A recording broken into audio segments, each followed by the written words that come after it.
C'est encore un plaisir de vous retrouver ce matin sur notre antenne. Le même plaisir de lundi à vendredi, entre 10h et 12h, mesdames, messieurs. C'est 10-12, le Zénith. Et nous poursuivons d'ailleurs l'émission ce matin avec une entrée parfaite, quoi qu'il en soit. Restez des nôtres. Voilà. Bonjour à tous, bonjour à vous, installez-vous confortablement. 10-12, le Zénith commence à l'instant et le regard que nous portons en même temps sur la société, l'actualité et bien évidemment les éléments qui gravitent autour de la République. Le pays est en mouvement et parlons bien sûr du pays en mouvement. Fuité sur les réseaux sociaux, un entretien téléphonique du patron de la sécurité militaire et du docteur Fridolin Kim a été longuement partagé sur les réseaux sociaux hier, présentant des vives tensions, une situation d'ailleurs qui met à nu des déclarations de l'homme des lettres à l'endroit, bien sûr, de l'homme de l'armée, si vous voulez, l'officier, bien sûr, de l'armée, ce qui suscite justement l'étonnement de milliers de Camerounais sur les propos tenus en même temps dans cette conversation qui sont de nature à inquiéter le peuple camerounais aujourd'hui. Et une question d'ailleurs reste encore, on va dire, en suspens sur la toile. Qui est-il? Qui sont-ils? De quoi est-ce que les deux parlent aujourd'hui? Pourquoi peut-on parler d'une altercation ou encore d'une menace vis-à-vis du docteur Fridolin Kim? Comment comprendre les nombreuses sorties et réactions du philosophe écrivain? Madame, messieurs, la République est en mouvement, les faits sont graves, on en parlera assurément. Et au-delà de cette question, qu'est-ce qui se passe aujourd'hui à la Fédération camerounaise de football? Qu'est-ce qui se passe au sein du ministère des Sports et de l'Éducation physique? La FIFA dicte-t-elle sa loi au Cameroun? Finalement, hier, correspondance sur correspondance, Narcisse Mollet Kombi s'est vu, on va dire, humilié. Le sous-préfet de la Ronde-Saône et le deuxième également humilié. Comment comprendre ce qui s'est passé hier à Yaoundé? On en parlera ce matin. En compagnie de Charlamel Bathiou, Bonbon Bengan, Isabelle Carozopel et surtout Dominique Pengou ce matin, unis pour une belle mission, vous servir jusqu'à midi. Bienvenue à tous, bienvenue à vous. Allez, on va dire bonjour à Charlamel Bathiou. Bonjour à vous, Charlamel, et bienvenue. Bonjour, monsieur Michel Ngachou. Bonjour à tous les téléspectateurs. Que se passe-t-il dans le Mungo et plus précisément en Konsamba? Je pense que désormais le ministre des Domaines devrait s'intéresser à la question, on va le dire comme ça, des domaines des affaires foncières en Konsamba, parce que les machettes se préparent à sortir. Il faut dire que dans cette zone, on avait suspendu littéralement la vente des terrains dans la zone du Mungo, l'immatriculation passe ensuite à certains problèmes. Mais seulement, aujourd'hui qu'on se prépare à réouvrir, on découvre beaucoup de problèmes. Comment expliquer qu'une sœur, un cas simple dans une famille, une sœur dit avoir acheté le terrain, la maison familiale, à son père, sans que les autres frères, encore moins le frère consanguin, ne soient au courant de la dite affaire? Vivement qu'on s'intéresse parce que dans le Mungo. Allez, on va bien évidemment le dire. Trop de situations au Cameroun. Bonbon Bengan, bonjour. Bonjour, monsieur Ngachou. Ça va bien ce matin, Bonbon? Oui, ça ne va pas, ça ne va pas. Qu'est-ce qui ne va pas à nouveau? La France, sous Emmanuel Macron, exige les vaccins, oblige les Français à se vacciner. Vous voyez jusqu'où? Parce que lorsqu'on le disait ici, et j'allais dire, j'ai recommandé la lecture de l'ouvrage d'un Français, Pascal Boniface, sur la géopolitique du Covid. Oui. Aujourd'hui, malgré la décision du Parlement, du Conseil européen, qui dit que le vaccin ne doit pas être obligatoire, la France, le président français veut obliger les Français, justement, à se vacciner. Tous les Français à se vacciner. Voilà où est-ce qu'on en est. Alors, il oblige tous les Français à se vacciner. Nous, Camerounais, comment on dit au quartier, pour nous, quoi dedans? Non, mais c'est la même stratégie qui vient ici. C'est la même stratégie qui vient ici. Vous avez entendu le gouverneur. Non, pas le gouverneur, c'est-à-dire le coordonnateur du programme élargi de vaccination exige à tout le Cameroun de se vacciner. Donc, on veut amener le monde entier à servir de cobaye à leur recherche. Donc, à ce moment-là, vous vaccinez, les conséquences, surtout malheureuses qui pourraient survenir, vous allez couper. C'est vous-même qui serez allé vous faire vacciner. Et même Johnson & Johnson. Le vaccin. Le vaccin Johnson & Johnson a été là-bas chez eux, examiné pour ce qu'on appelle le syndrome de Guillain-Barré. Donc, En fait, on pouvait dire ça les regarde, mais comme les frontières sont ouvertes, et on va exiger à nos compatriotes qui sont là-bas de se vacciner et de venir nous inoculer. Moi, ils vont changer l'ADN. Absolument. Et c'est ça justement donc, le projet qui semble mener. Donc un plan d'assassinat collectif. Justement de la planète réduit pour beaucoup, parce qu'il y a des voix qui s'élèvent et laissent entendre que l'objectif c'est de réduire la population mondiale. Plus vous êtes, moins vous êtes nombreux, plus vous êtes mieux contrôlable. Tout à fait. Et quand vous êtes plus nombreux, ça devient difficile justement à vous contrôler. Isabelle Carros-Dupet, bonjour, ça va bien ce matin? Bonjour Michel, bonjour à ceux qui Bien regardent. dormi, vous? Vous voulez savoir comment j'ai dormi? Oui, vous avez bien dormi, ça. Oui, Voilà, oui, j'ai bien. bien dormi. C'est bien. Et justement, j'ai pris aussi plaisir de lire justement là dans le même sens peut-être que Mbog, le gouverneur de la région de l'Ouest, qui n'a pas hésité justement à faire une sortie ou encore à prendre un communiqué dans lequel il fait savoir comme quoi il faut toujours se faire vacciner contre le Covid et que d'ailleurs dans sa zone de commandement, les chiffres sont plutôt à la hausse, les populations continuent à adhérer et à se faire vacciner. Il exhorte même d'ailleurs ces derniers à ne pas oublier la deuxième dose parce que oui, une fois que vous êtes vacciné, il y a une seconde dose qu'il faut prendre quelques jours par la suite. Il rappelle d'ailleurs qu'il faut évidemment le faire et comme quoi se vacciner protège contre le Covid-19 et les populations de sa circonscription ou encore de sa zone de commandement que celles des autres régions devraient suivre également le même pas. En même temps, il faut rappeler que la question du vaccin fait débat depuis le lancement, on va dire, initié par l'Organisation mondiale de la santé autour du Covid-19. Il y a des différences entre ceux qui valident le vaccin, les Africains qui disent avoir des solutions, etc. C'est très compliqué, très compliqué. Quand il prend un tel communiqué, il n'a pas vu le président de la République. On a même Luc Montagnier, le chercheur français, le prix Nobel de la médecine, qui jusqu'ici, lui-même, émet des réserves sur ces vaccins. On entend vraiment tellement de voix s'opposer. Bon, mais non, on attendra de voir ce que les administrateurs camerounais pourront faire pour qu'on arrive à une belle réalité. Dominique Pengou, bonjour. Ça va bien? Je vais bien ce matin et vous allez bien? Ben, j'y vais très bien. D'accord. Fatigué ou pas? On a l'impression. Non, peut-être un peu ennuyé avec le climat actuel. Donc, un peu grippé, hein? La pluie n'a jamais fait de grand bien dans la ville de Douala. On sait bien les dégâts qui s'en suivent après de grandes pluies comme ce qui tombe actuellement. Hein. Donc voilà.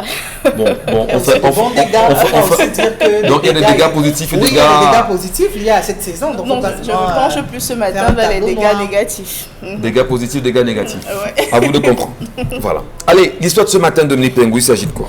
Alors ce matin, on va parler du couple Aristide et Juliette, les noms d'emprunt naturellement. Aristide, c'est un Camerounais qui vit dans la ville de Douala, qui a fait la rencontre de Juliette en 2011. Donc ils sont aujourd'hui à 10 ans de relation exactement. Et Aristide a comme emploi chauffeur chauffeur de transport dans une agence de transport en commun. Aristide dit ceci puisque c'est lui le plaignant. Il dit que il y a de cela un an, c'est-à-dire précisément sensiblement le 19 août 2020, quand ils décidèrent d'aller doter officiellement sa compagne Juliette. Et la famille de Juliette lui a donc rendu une liste une liste de dot qui était évaluée à plus de 3 millions de francs CFA. Aristide dit donc avec ses économies et tout ce qu'il avait pu emmagasiner durant plusieurs années, il a donc décidé de rassembler cette somme pour aller doter ça du ciné. Malheureusement, le jour où il sortait de la banque pour faire le retrait de cet argent, il s'est fait agresser et il a pratiquement perdu plus de 2 millions sur la somme demandée. Il était donc question maintenant pour lui, il était dos au mur et puis Juliette a décidé, puisque Juliette Juliette est une épouse qui travaille, et sa compagne qui travaille naturellement dans une administration de la place à Yaoundé. Elle a donc décidé de compléter l'argent pour pouvoir assurer comme ça officiellement sa demande à mariage et accompagner son époux ici. Sauf que depuis que Juliette a complété cette somme, Aristide ne respire plus. C'est lui qui se plaint parce qu'il dit que quand il veut poser un bon à la maison, Juliette lui sort des phrases assez méchantes et des phrases qui touchent son ego, du genre tu m'as même d'abord doté à combien? Est-ce que quand les hommes veulent parler, toi tu es capable de parler également, puisque c'est moi qui ai dû aller compléter l'argent parce que tu as soi-disant évoqué le problème de l'agression. Et aujourd'hui, il demande donc à savoir comment il peut gérer cette situation. Est-ce que Julien ne va pas un peu de main forte ou encore est-ce que c'est lui le problème? Pourquoi il fait face à ce genre d'agressivité de la part de sa compagne? Est-ce que c'est normal qu'une femme associe peut-être ou encore complète la dot, l'argent qui est destiné à sa dot? Est-ce que c'est normal que Juliette, après avoir complété cette somme, lui parle de la sorte parce que Aristide, lui, ne supporte plus ce genre de situation, encore ne supporte plus ce climat au sein de son foyer? Voilà, on a très bien entendu l'histoire de ce matin. Eh bien, est-ce qu'autour de vous quand même, monsieur ou madame, vous avez des réalités pareilles? Aviez-vous au moins une fois, madame, complété l'argent de votre dot auprès de votre mari? Avez-vous au moins une seule fois, madame, parce que vous l'aviez fait, eu des propos désobligeants à l'endroit de votre conjoint? Aviez-vous au moins une seule fois, monsieur, tendu la main à madame? Ou une fois après avoir donné cet argent, avez-vous songé à restituer cela à madame ou pas? On parle peut-être ce matin de fierté. Fierté lorsqu'on complète l'argent de la dot, Isabelle Carozepet. Fierté lorsque la femme a des propos désobligeants à l'endroit de son mari. Lorsque les hommes parlent, toi aussi tu vas parler. Est-ce que ça se dit convenablement? Une femme doit le dire pour avoir complété l'argent de sa dot en catimini avec son époux? Moi, je crois que c'est pathétique. On ne devrait pas arriver à ce stade. C'est-à-dire que peu importe ce qui prévaut dans le couple, la femme ne devrait pas arriver à un stade où elle commence à dire à son chéri, c'est moi qui ai fait si rappeler tout ce qu'elle a déjà eu à faire. Mais pour revenir en amont, je crois que l'argent de la dot, pour ma part, est sacré. Excusez-moi, mais c'est sacré. Quand je dis sacré, c'est-à-dire que c'est un défi, c'est un challenge que l'homme doit relever. Un homme s'impose quand il dote sa femme. Il tape la main sur la poitrine, Michel Ngacho. C'est-à-dire qu'il y a un certain plaisir, il y a un orgasme qu'on atteint quand on a eu à doter sa femme. On parle même d'elle avec une certaine aisance, avec une certaine je sais pas, mais autorité. Mais quand c'est madame qui vous a aidé à aller la doter, ça se corse un peu. Ça se corse un peu et malheureusement on connaît très bien la langue de la femme. Elle a du mal à la garder et c'est pourquoi quand il y a des situations... Oui, on connaît la langue de la femme. C'est ça. D'accord, pour C'est pour ça quand il y a des certaines sujets là où situations... sa langue sert. Poursuivez avec Carole. Ne suivez pas Charles Amel, s'il vous plaît. C'est pour ça que quand il y a certaines situations dans le couple, voilà, madame qui a vite fait de dire que tu me parles ainsi, pourtant c'est moi qui t'ai aidé à me doter. Donc elle a l'impression qu'elle allait en mariage d'elle-même. Vous n'êtes pas venu la chercher comme il se doit. Parce que c'est là où un homme s'affirme. Ouais. C'est là où une famille s'affirme. De dire qu'on t'a épousé, tu es une autre femme. Parce que oui, ils l'ont fait. Ils ont bravé cette épreuve. Ils ont porté le port ou encore tel fagot de bois. Ils ont grimpé telle colline. Ils ont participé de ceci ou ils ont participé de cela. Il a dû compléter. Il n'avait pas 50 000. C'est tel frère qui lui a apporté 5 000 d'huile. C'est tel autre qui lui a fait. Bref, sa famille a fait des pieds et des mains pour pouvoir réunir tout ce qu'il fallait pour la dot. Et en plus de ça, braver encore toutes les situations, parce qu'on sait parfois que ce n'est pas évident. Il faut d'abord aller voir tel oncle, après revenir voir telle tante et tout ce qui va avec. Et tout ça, ça demande beaucoup de finances. Je comprends. Est-ce que c'est pas à un moment donné, nous-mêmes qui sommes à la cause, enfin, à l'origine du fait que les dots coûtent tellement cher chez nous? La dot est symbolique, est-ce que je sache quand même? Ça dépend des familles. Vraiment, on va pas... Si on veut en couvrir... Parce que lorsqu'il faut se bomber le torse, il faut avoir une certaine jouissance. Ça dépend des familles. Ça dépend des familles. Toujours est-il que pour le cas d'espèce, ce n'est pas le montant qui fait problème. C'est pas le monsieur ne se plaint pas du montant ou encore la dame. Ouais. Mais ce qui se passe, c'est que la femme l'a aidé pour la dot, pour qu'on la dote, elle. Donc aujourd'hui, il se retrouve avec une femme qui lui rappelle tout le temps, ben écoute, je t'ai aidé pour que tu me dotes. Qu'est-ce qu'il faut faire? Rembourser l'argent? Rembourser l'argent, c'est trop tard. À la dame, en fait. Rembourser l'argent ne changera rien au fait que c'est elle qui t'a aidé à acheter le porc ou encore 5 chèvres, 10 tines d'huile pour venir la doter. Donc, le fait restera ce fait et ce fait sera sacré. Dans le coup, vous ne pourrez rien faire ça. Même si vous lui donnez le double du montant qu'elle vous a donné, ça ne changera rien au fait que c'est elle qui vous a aidé pour que vous veniez la doter. C'est pour ça que je dis qu'il y a des choses qu'on ne doit et on ne peut en aucun moment désacraliser. C'est ce que ce monsieur a fait. Il ne devrait pas accepter que madame débourse 1 million, 2 millions de francs CFA pour lui dire, chérie, écoute, prends ça complète. Mais il a été agressé quand même. Il a été agressé, on comprend bien. Il a été agressé, il sort de la banque, il se fait agresser. Elle a quand même 2 millions, il lui dit, bon d'accord chérie, voilà les 2 millions, je te les donne.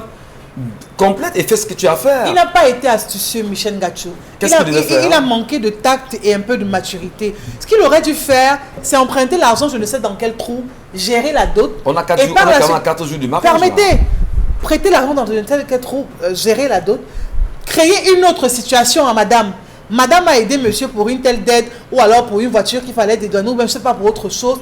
Mais pas dans le sens où la dame sait qu'ok, d'accord, il manque 2 millions pour que la liste de la dot puisse être faite comme il se doit. Elle sort cet argent pour combien la doter? Quand une femme sait qu'elle a été dotée par son homme, c'est différent de savoir qu'elle s'est elle-même dotée. L'amour commence à prendre un coup. Très bien. Et si vous avez un homme qui est tout le temps impulsif ou bien qui vous dit des choses, ben vous serez aussi contraint de sortir cet autre joker qui vous mettra un peu à un certain niveau, quoi.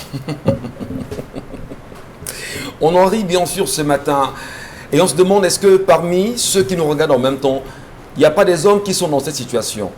Quand on est dans une situation pareille, comment fait-on pour en sortir? Eh bien, en même temps, Bonbon Bengan, est-ce qu'on ne peut pas dire ici que l'homme doit restituer d'une manière ou d'une autre l'argent de madame pour avoir sa fierté? On parle de complémentarité, certes, mais là, on se rend compte qu'il y a un petit conflit. Qu'est-ce que vous en dites, vous, Bonbon Bengan? D'abord, il ne s'aime pas. Vous savez, hier encore, nous disions que le mariage, c'est la gestion des contraires. Oui. Il ne s'aime pas. Mais bon, par principe, la femme ne doit pas participer à sa dot. Merci, Bombok. Merci de C'est la l'avoir. famille qui vient prendre la fille d'autrui, qui s'organise pour venir doter. Même quand vous dites, j'entends souvent, oui, la dot est exagérée, la dot est... Non, non. La dot, c'est le parlementarisme. Vous avez dit que c'est symbolique. Oui. On peut vous taxer 1000 tines d'huile, 14 000 chèvres, des 100 millions. Si vous savez parler, c'est là où on rivalise d'adresse de parole. Si vous savez parler, on vous donne la fille. On vous donne la fille avec un symbolique, puisqu'en fait la dot ne finit même pas. Absolument. Voilà.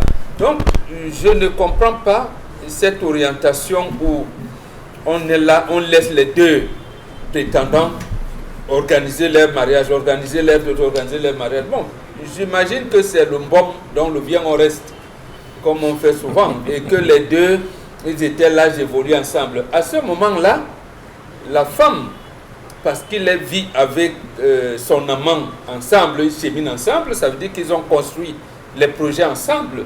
Ils peuvent donc s'organiser ensemble pour donner l'argent, pour dégager quelque chose en dehors de la famille pour aller doter. Mais là, c'est des situations que nous, on ne connaît pas. Ouais. Donc, c'est des situations que le temps nous a imposées. Quand la fille te dit, papa, si je ne l'épouse pas, je vais mourir. Si je ne vais pas vraiment... Là, il était ici, maman n'a même pas regardé mon gars. Il est vraiment, moi, je vais sauf que rester chez lui. Bon, quand vous dites donc, je vais sauf que rester chez lui, ou alors l'homme, on voulait lui faire des reproches parce que la fille n'a pas tressé ses petites sœurs, ne sait pas, et maman n'a pas apprécié, et je ne sais pas, le condré ou le mbongo qu'elle a fait. Il dit que non, vous n'aimez pas ma femme. Et les deux tourtereaux vont aller, ils se retrouvent, ils vont donc commencer à s'organiser, voilà. Et arrivent dans les situations comme celle-ci, où la femme, elle est obligée de dire, bon chérie, laissons, et comme on est ensemble. Est-ce qu'une femme, on parle de fierté, on est tout à fait d'accord que en réalité la femme n'a rien à voir dans sa dot, totalement d'accord. Mais lorsqu'une femme en face d'elle se rend compte que son mari a eu un ennui, ou même la famille qui vient la doter a eu un ennui, et qu'elle soit capable de solutionner, il y a quand même 3 millions au départ, et il y a 2 millions en plus perdus. Qu'est-ce qu'on fait? Est-ce qu'elle ne peut pas, parce qu'elle est femme, parce qu'elle a cet argent, dire à son mari, écoute, tiens, voilà, va compléter, et puis après tu me restitues?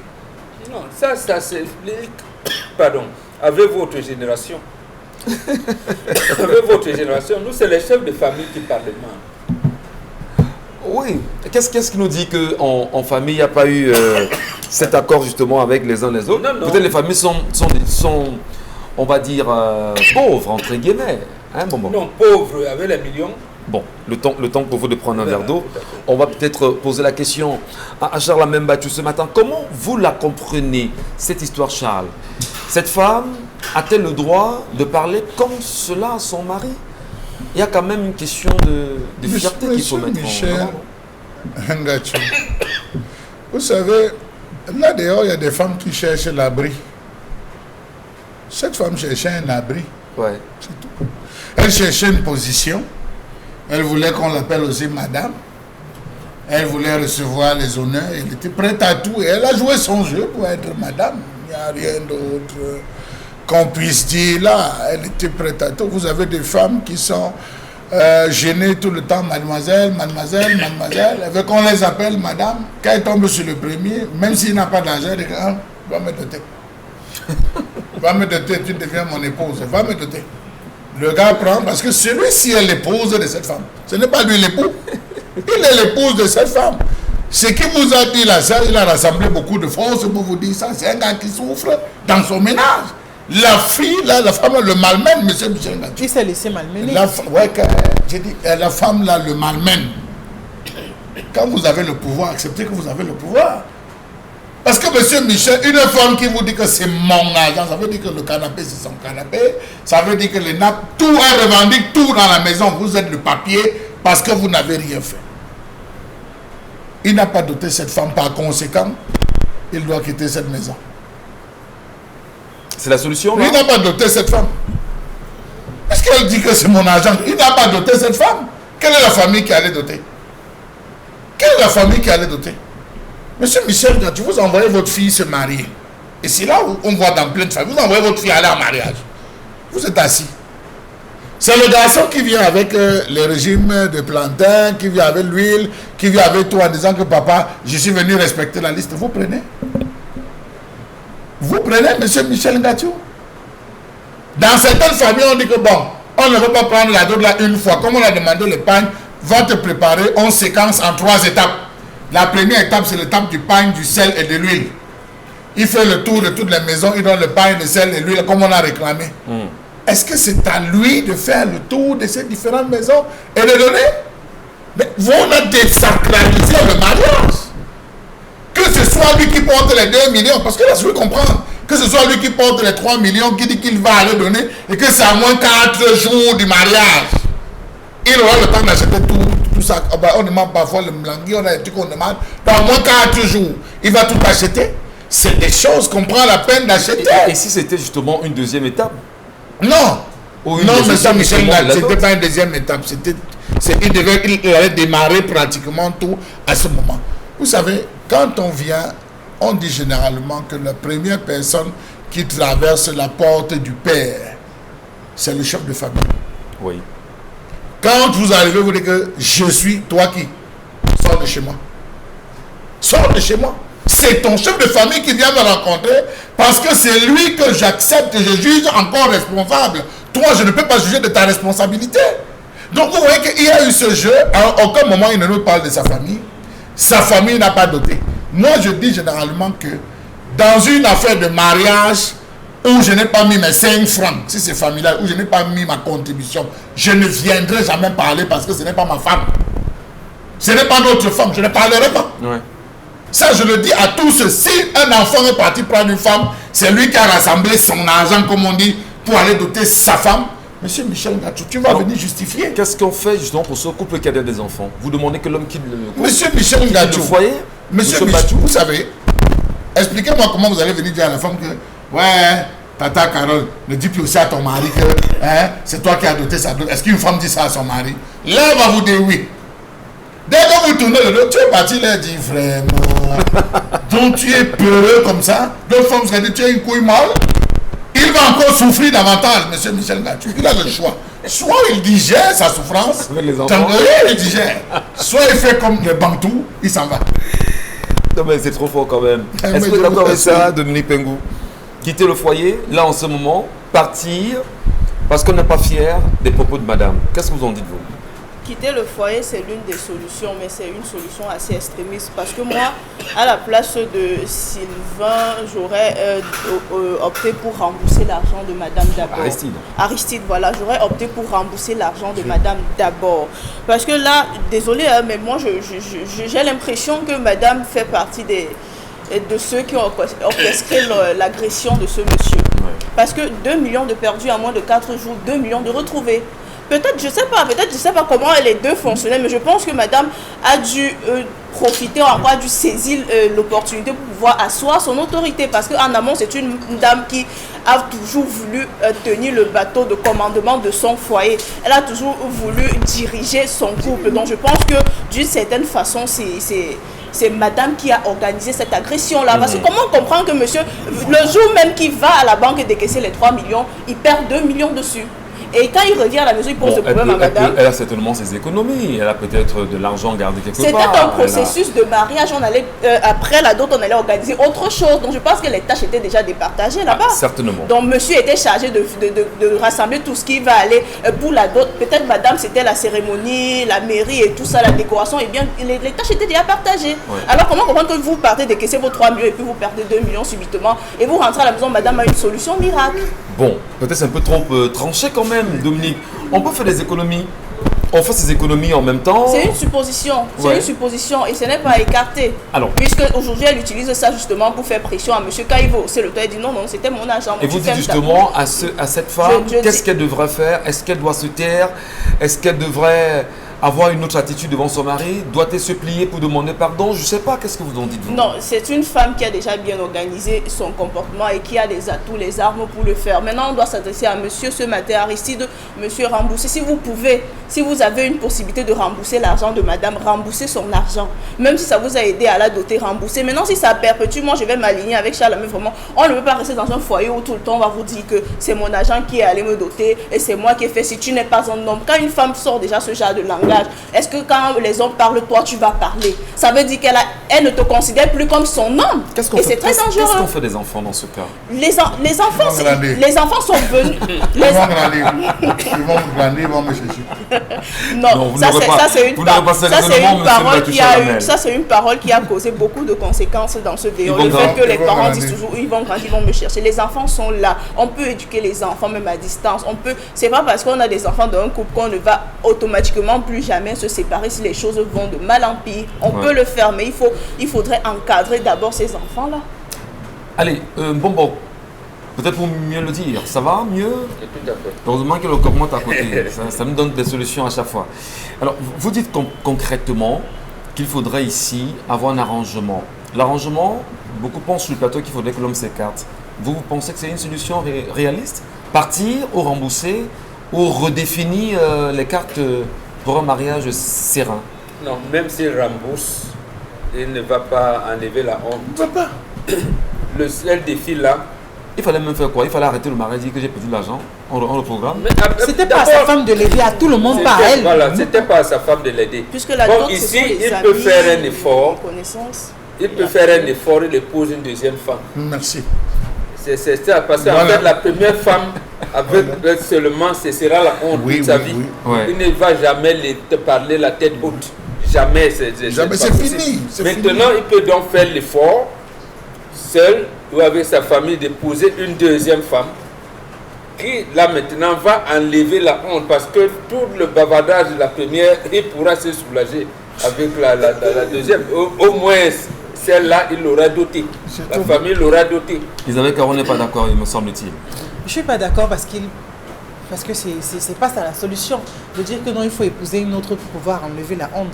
Je crois que il a péché, il a eu, je ne sais pas comment sa famille aussi est, mais il a eu un mauvais accompagnement, il n'a pas été suivi parce que si vous êtes à quelques jours de la dot, vous perdez de l'argent et tout, c'est à vous, vous devez faire un conseil de famille, vous devez vous réunir, vous devez vous asseoir. Même ton oncle que tu consultes tout à temps, je ne sais pas, le chef de famille te dira, prends l'argent à n'importe qui, mais pas à elle.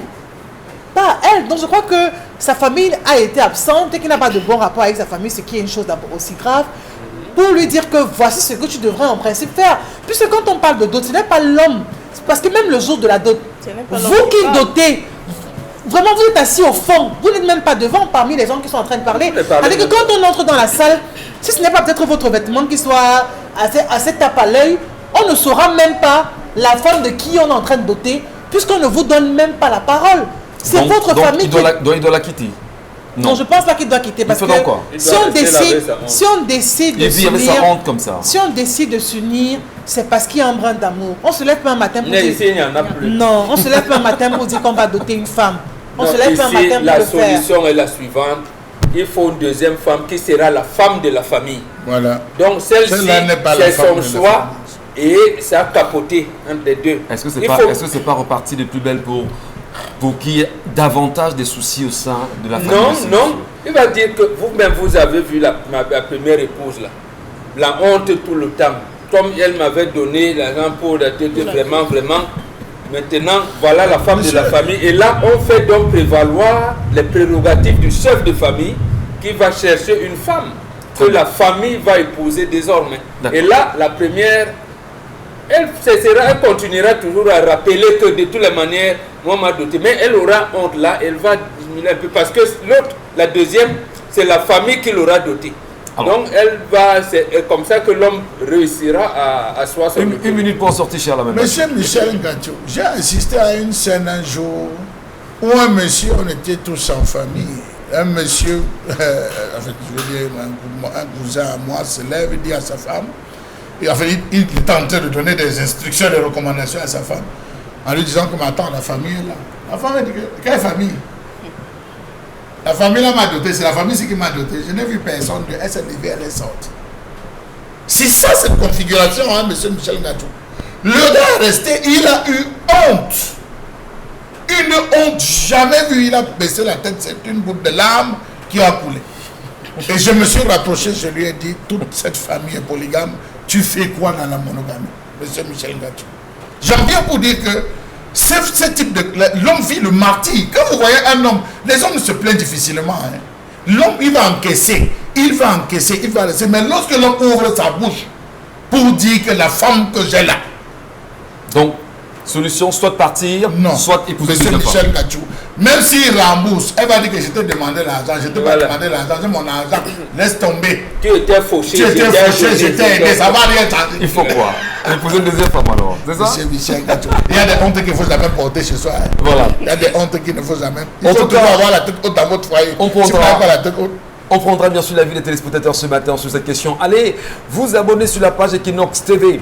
Rapidement, laissez-nous vos commentaires là-bas. Ça bouge énormément d'ailleurs en termes de commentaires sur cette page-là. Ou vous nous laissez un message par SMS au numéro qui s'affiche au bas de l'écran. Charles Hamel, il rit en ce moment. Dans un moment, il sera très en colère. Je le sais. La colère.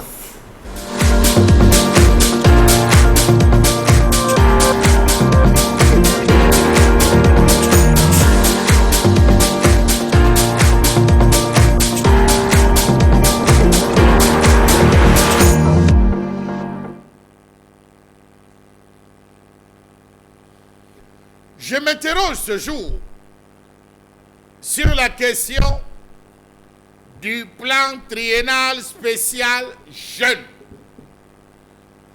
et de toutes les polémiques qui sont nées tout autour de la gestion de ces 102 milliards de francs CFA. D'ailleurs, à quoi aura servi les 102 milliards affectés au plan triennal spécial jeune? Existe-t-il une cellule d'implémentation des décisions du chef de l'État au Cameroun? 3 ans et 102 milliards pour insérer les jeunes, avait-on dit. Qu'est devenue la carte biométrique jeune? Étape cardinale prévue dans le cadre du déploiement de ce plan et dont la mise en place devait avoir lieu en juillet 2018.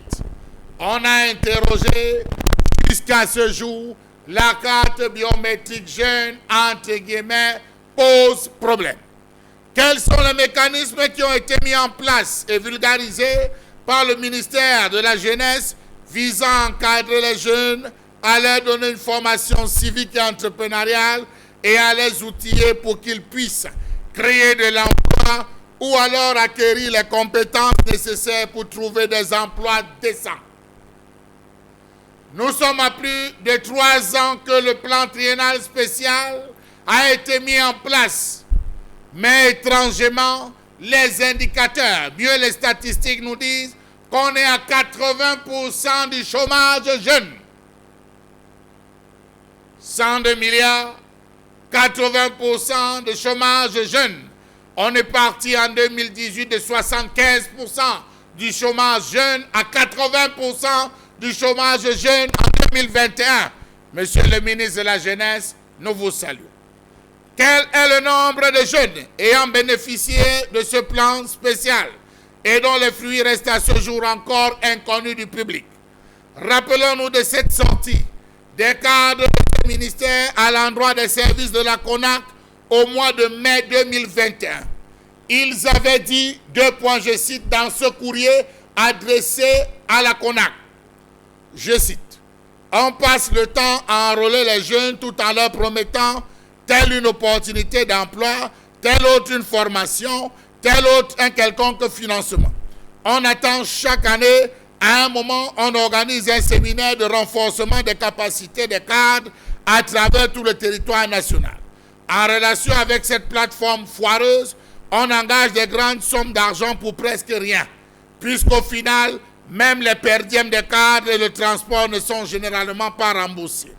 Lors du lancement de cette nébuleuse plan triennal spécial, il nous souvient que des ordinateurs de seconde main ont été remis à tous les chefs de centres multifonctionnels de promotion des jeunes du Cameroun.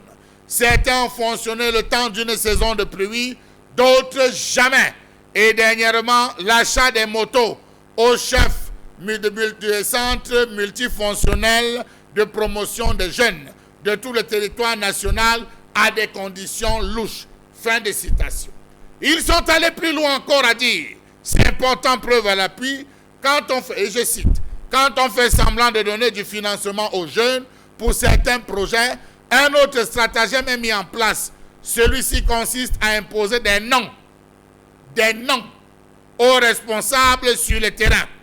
Un responsable de X arrondissement département qui a enrôlé des jeunes se verra imposer des noms qui viennent des services centraux, donc de Yaoundé, et qui n'ont rien à voir avec les ressortissants de ce X arrondissement ou département sur tous les plans. Généralement, ces noms, ce sont les noms de la même zone géographique qu'on impose aux responsables dans tout le pays. Point, fin de citation. Est-ce que la CONAC a-t-elle mené son enquête? Point d'interrogation. A-t-elle rendu décidément les résultats publics? On attend. Rappelons-nous que ce plan comptait dans sa première phase 37 projets de 38 jeunes sélectionnés dans les 10 régions que compte ce pays pour un montant exact de 415 23 281 francs CFA. Quel est le nom de ces projets? Où ont-ils été réalisés? Qui a réceptionné? Pourquoi ou quel média a couvert l'événement? Autant de questions que personne ne saurait avoir les réponses. Quelles sont les réalisations palpables dans les différents secteurs d'activité retenus? On avait l'agriculture, l'industrie, l'artisanat, l'économie numérique et l'innovation. Qu'est-ce qu'on a déjà innové? Point d'interrogation. Quelles sont les avancées dans l'exécution de cette initiative? Autre point d'interrogation. Comment comprendre que plusieurs années après le lancement du plan triennal spécial jeune, le bilan est peu reluisant? Comment comprendre que 2 ans après l'annonce faite par le président Paul Biya, le constat est amer? Comment est-ce possible, avec tout le potentiel des jeunes Camerounais et leur créativité qui n'attendent qu'à être soutenus, que le gouvernement soit incapable d'aller vers eux comme ils le font lors des campagnes électorales? Comment comprendre qu'il soit impossible d'avoir des informations au sujet de la formation et ou de l'encadrement des premiers bénéficiaires dans la réalisation de leurs projets? Allez voir dans le site qui avait été créé à cet effet de l'Observatoire national de la jeunesse lié à ces projets. Est-ce que ce site fonctionne? À quand date la dernière mise à jour? Frappez à cet instant et allez voir, parce qu'on y avait dit tout devait figurer dans ces différents sites. Partant de ce principe, Quelles sont les méthodes d'évaluation de l'atteinte des objectifs de ce programme sur lequel bon nombre de jeunes avaient fondé leur esprit? Comment comprendre le fait que l'Observatoire national de la jeunesse, qui devait servir de relais, mieux de courroie entre le gouvernement et les porteurs de projets, soit aussi absent que silencieuse? Au lieu de l'Observatoire national de la jeunesse, on a créé désormais les conseillers municipaux jeunes, les conseillers régionaux jeunes et les députés jeunes. Voilà ce qu'on a créé dans les différentes communes. Comment comprendre qu'il n'est pas possible d'avoir la liste réactualisée des centres multifonctionnels de promotion des jeunes déjà fonctionnels? Même la page Facebook, on ne retrouve rien. Rappelons-nous tout simplement que Pascal Culé, le ministre, a rendu public les chiffres qui montrent des avancées significatives qui ont été relayées le mercredi 30 juin 2021 par le Tam-Tam national. L'on découvre qu'après 3 ans depuis son lancement, le plan affiche 100 milliards de francs CFA accordés comme crédit au projet. 100 milliards de francs CFA sur 102 milliards. 1,6 million de jeunes touchés sur 40 millions d'habitants. Pour 100 milliards de francs CFA, 1,6 million de jeunes touchés. 7300 projets réalisés, 22 000 emplois directs créés, 66 villages pionniers créés. Contradiction pour contradiction, selon des groupements de jeunes, des centaines de milliers de bénéficiaires de ces financements étatiques étaient des fantômes, parfois des morts. Ils n'existent nulle part. Le cas le plus récent dénoncé par ces groupements de jeunes, c'est ceux du village Atok, dans cette localité de la région de l'Est, ravagée par la pauvreté et peuplée majoritairement des populations pygmées Maka. Des dizaines de noms à consonance étrangère figuraient sur la liste au détriment des jeunes qui ont été formés. Les jeunes d'Atok sont sortis pour réclamer. On a envoyé la répression, les forces répressives pour les mater en leur disant « vous n'avez rien à dire ». Je termine par là. En 2016, sur son compte Facebook, le président Paul Biya a envoyé à la jeunesse camerounaise un message. Je cite: « Un orphelin n'est pas celui qui a perdu son père et sa mère, mais plutôt celui qui n'a plus d'espoir. » À qui le disait-il?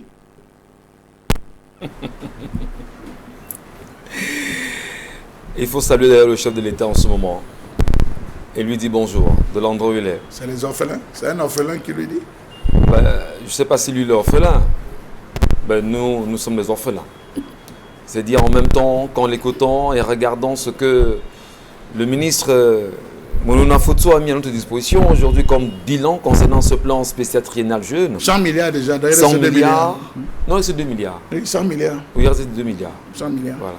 On a dépensé. C'est intéressant. Nous disons merci. On peut parler d'espoir, Isabelle Carole. Là, nous sommes des orphelins. Avons-nous l'espoir ou pas?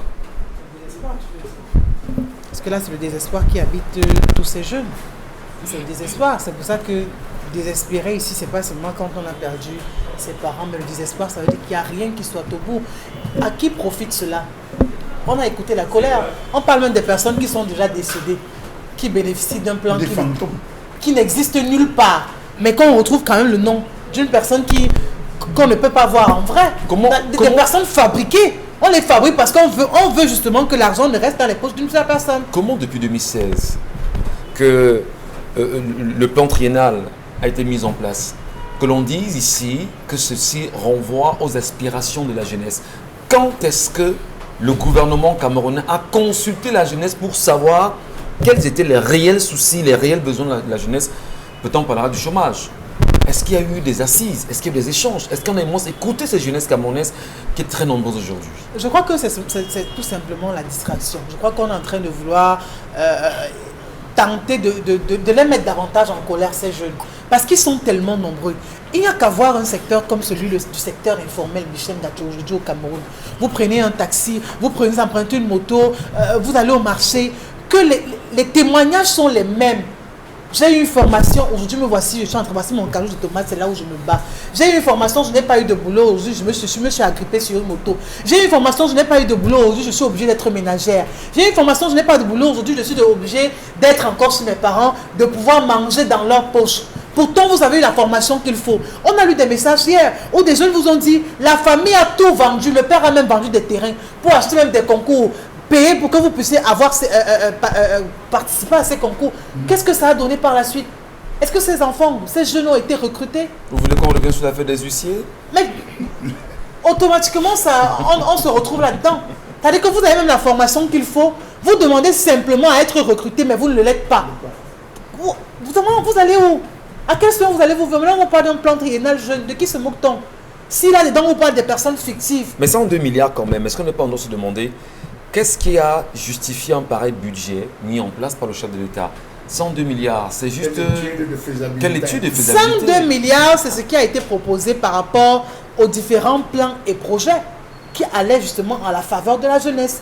Ce n'est pas un plan qu'on prend arbitrairement ou alors qu'on décide comme ça. C'est par rapport au projet qui était sur la table. Non, on fera ceci des jeunes, on pourra créer des emplois, on pourra leur donner des moyens de s'auto-employer, de pouvoir se gérer, de pouvoir bénéficier d'une certaine autonomie. C'est sur cette base que les 102 milliards ont pu être arrêtés comme budget dans ce sens. Maintenant, au niveau de l'application, de la faisabilité, une seule ville comme Douala, combien de jeunes sont au chômage? Combien de jeunes sont en quête d'emploi? Combien se forment? Allez dans les universités. Bientôt, on parlera encore de rentrée scolaire. Ils sortiront encore en masse qui auront le baccalauréat, qui iront dans les différentes écoles de formation où la pension, encore la scolarité n'est pas à 100 000 ou à 200 000, voire même plus. Débourser ces sommes d'argent. Mais par la suite, quel sera le bilan? Vous parlez des bilans, mon Bengan, on est aussi en droit de se demander comment le Cameroun n'a pas de cartographie de sa population. Comprendre en même temps, on va dire, l'effectif des jeunes Camerounais qui sont dans des besoins précis et concis. Et quand on parle d'un plan triennal, dont le ministre nous fait savoir justement qu'il a 1,6 million de jeunes touchés aujourd'hui. Sur 100 milliards déjà, 1,6 million. Sur combien de jeunes? Vous dites? Sur combien de jeunes? La question justement, sur quelle statistique le ministre se base aujourd'hui pour dire qu'il a touché 1,6 million de jeunes? On est quand même 40 millions de Camerounais aujourd'hui. Finalement, de qui se moque-t-on, mon Bengan? Mais justement, c'est nous qui ne voyons pas clairement que lorsqu'on lance un projet, après analyse de contexte de l'environnement, que ce projet voit l'échec. Ou c'est une manière d'enrichir quelques-uns. D'abord, est-ce que le ministre en charge de la jeunesse peut, j'allais dire, encadrer un tel projet sans l'accompagnement des autres? Il y a au moins ces 5 ministères qui doivent être impliqués. D'ailleurs, il y a eu un certain nombre d'éléments, évoquer l'agriculture, la nouvelle technologie. Donc, le ministère de la Jeunesse, il sait bien le ministère de la Jeunesse et de l'Éducation civique. Donc, en principe, quand on parle de la jeunesse, est-ce qu'on intègre le sport là-dedans? Puisqu'il existe un ministère en charge du sport et de l'éducation civique. Parce qu'il a parlé de formation. Or, il existe un ministère en charge de la formation professionnelle. Pourquoi recenser les jeunes et encore aller les former? Puisque en principe, il y a un ministère qui a déjà formé les jeunes. J'ai fait l'économie des autres ministères en charge de l'éducation. Donc, il y a le ministère de l'agriculture et du développement rural. Ça veut dire que le ministère de l'agriculture ne concerne pas le développement urbain, précisément parce qu'il existe un ministère en charge du développement urbain. Ça veut dire qu'au moins, si on regarde la composition du gouvernement, il y a des jeunes ruraux et des jeunes citadins. On les a donc répertoriés comment? Que veulent-ils? Ou alors que veut chaque groupe de jeunes? Ceux qui sont en campagne. Est-ce que le ministère de l'Agriculture et du Développement rural a pu recenser les jeunes et évaluer ce qu'ils veulent? Il existe le ministère des petites et moyennes entreprises et de l'artisanat. Ici, on est en train... Est-ce que ce ministère a répertorié les jeunes qui sont dans cet ordre-là? Isabelle Carole a parlé tout à l'heure de secteur informel. Est-ce qu'ils y sont allés?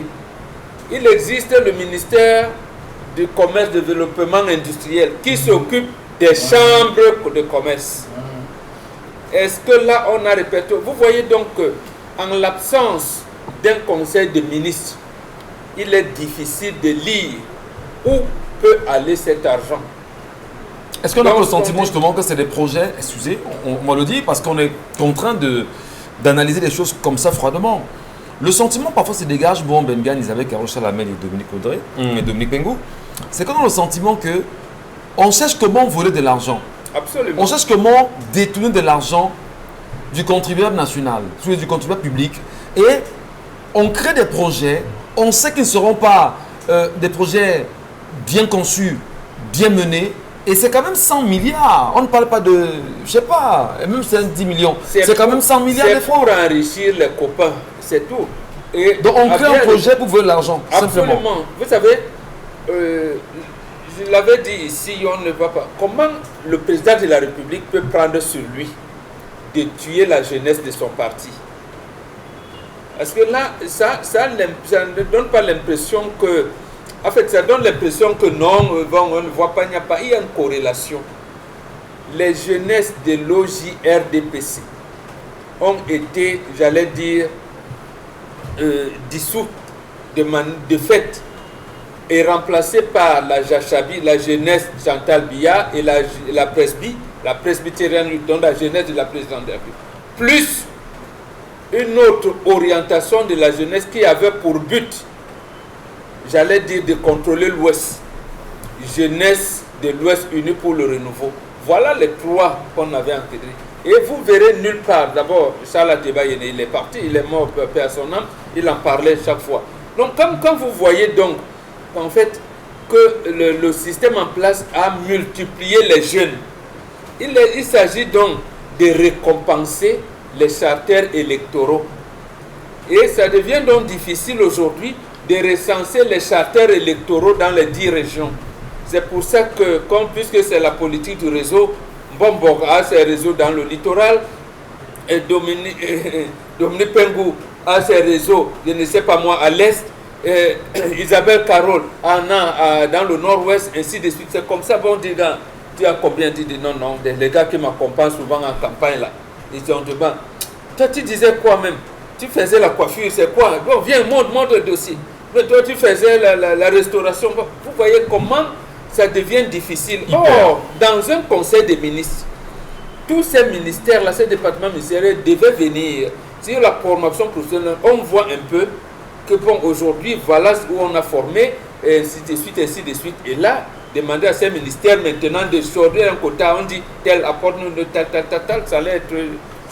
Ça pouvait aller de soi. Il peut avoir des stratégies en même temps, bon, Bengan Kandji, mais il est important de rappeler le peuple camerounais qui nous regarde ce matin, de l'intérieur comme de l'extérieur, que tout ceci se passe sous le renouveau. On se retrouve dans la deuxième partie.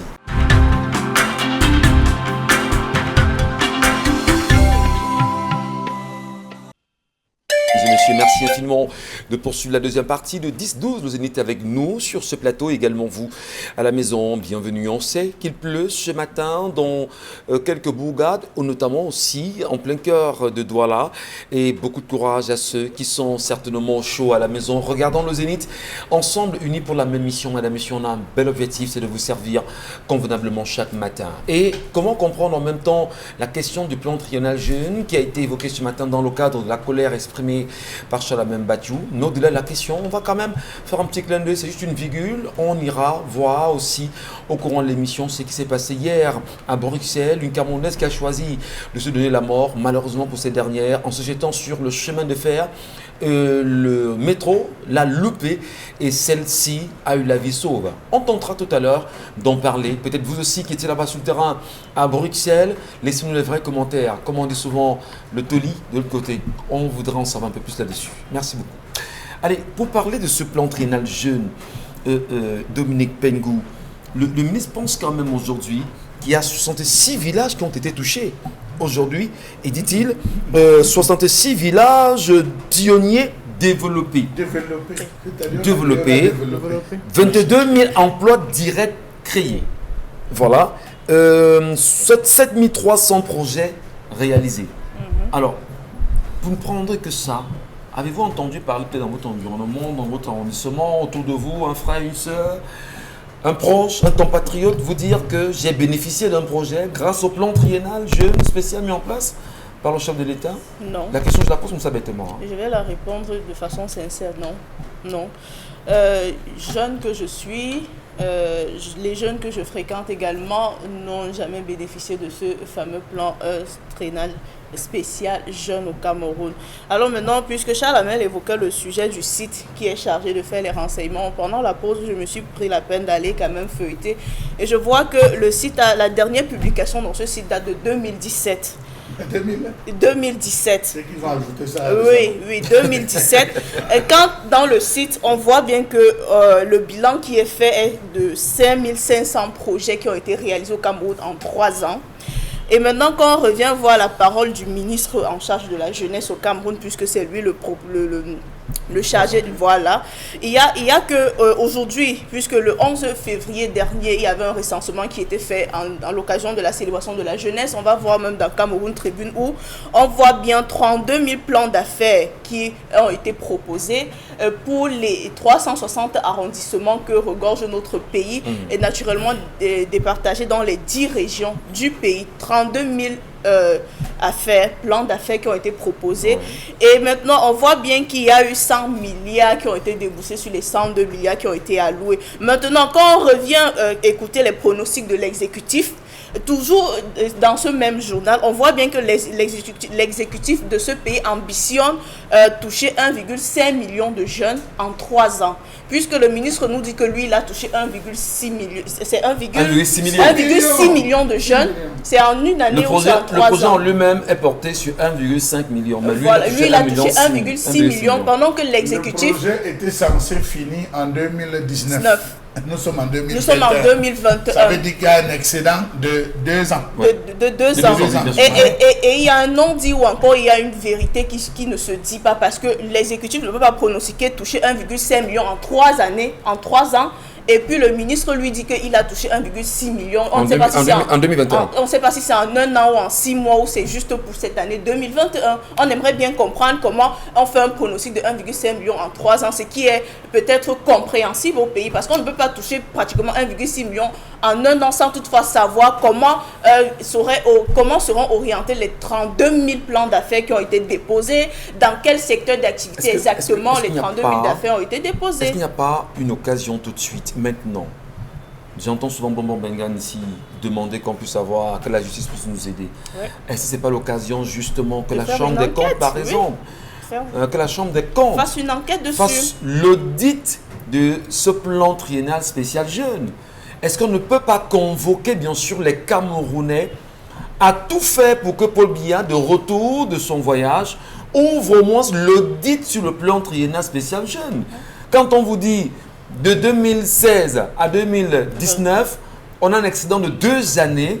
On ne sait pas pourquoi est-ce qu'on en est arrivé là. Les raisons ne sont pas données. Et quand un rapport soit fait par le ministère de la Jeunesse ou le ministre de la Jeunesse et qu'il soit flou, 100 milliards net rond, chiffres, les projets, on ne les a pas, on ne peut pas les toucher du bout du doigt. Est-ce que l'audit n'a pas sa place tout de suite? On ne peut même pas savoir dans quel genre d'activité les projets vont, puisqu'ici on a l'agriculture qui est touchée, on a le secteur artisanal, on a l'économie numérique également. Les 32 000 plans d'affaires qui ont été déposés, ça touche quel secteur exactement? On a le droit de savoir les détails. On a le droit de connaître qu'on a 60 projets qui touchent l'agriculture dans telle localité, puisque Bob parlait des jeunes ruraux et des jeunes urbains. Le besoin des jeunes ruraux ne saurait être les mêmes que les besoins des jeunes urbains. Il est totalement d'accord de le savoir ce matin que si on veut développer le secteur agricole avec la jeunesse, on va plus toucher la jeunesse rurale. Parce que c'est là-bas que la demande est faite, c'est là-bas que l'accessibilité peut être plausible ou encore peut être favorable pour le développement agricole. Maintenant, pour la jeunesse rurale, il y a autre chose qu'il faut développer, tel que le secteur économique ou encore le secteur numérique, parce que le numérique dans la localité urbaine se fait vraiment indispensable. Très bien. Dit en même temps que des projets liés à l'innovation étaient attendus dans ce plan spécial, ce plan triennal spécial jeune en même temps, est-ce qu'on va quand même demander fondamentalement que le Rassemblement démocratique du peuple camerounais, parti au pouvoir, a toujours été dans des formules de vérité? Comment le chef de l'État, président de ce parti, peut choisir en même temps de faire une telle dotation et que le peuple camerounais aujourd'hui dise ouvertement qu'on n'en sait rien, on n'a rien vu et rien ne peut être palpé? Est-ce que la Chambre des comptes de la Cour suprême ne peut pas, cette fois-ci, s'auto-saisir d'un audit justement sur la question Charles Hamel, puisqu'on la pose? On a entendu tellement la Cour ces derniers temps avec l'affaire Covid-Gate. Est-ce qu'on ne peut pas dire aujourd'hui qu'il y a également en lieu et place un Covid plan triennal. Je veux dire, un plan triennal Gates, voilà, en vue, cher ami. Vous savez, je ne peux pas vous mentir, monsieur Michel Ngatou. Si à l'heure d'aujourd'hui, on décide d'organiser le CADI, on rassemble tous les membres du gouvernement, là. On dit, tu as volé, tu n'as pas volé. Tu as volé, réponds. On fait le CADI, là. Beaucoup ne vont pas se lever des chaises.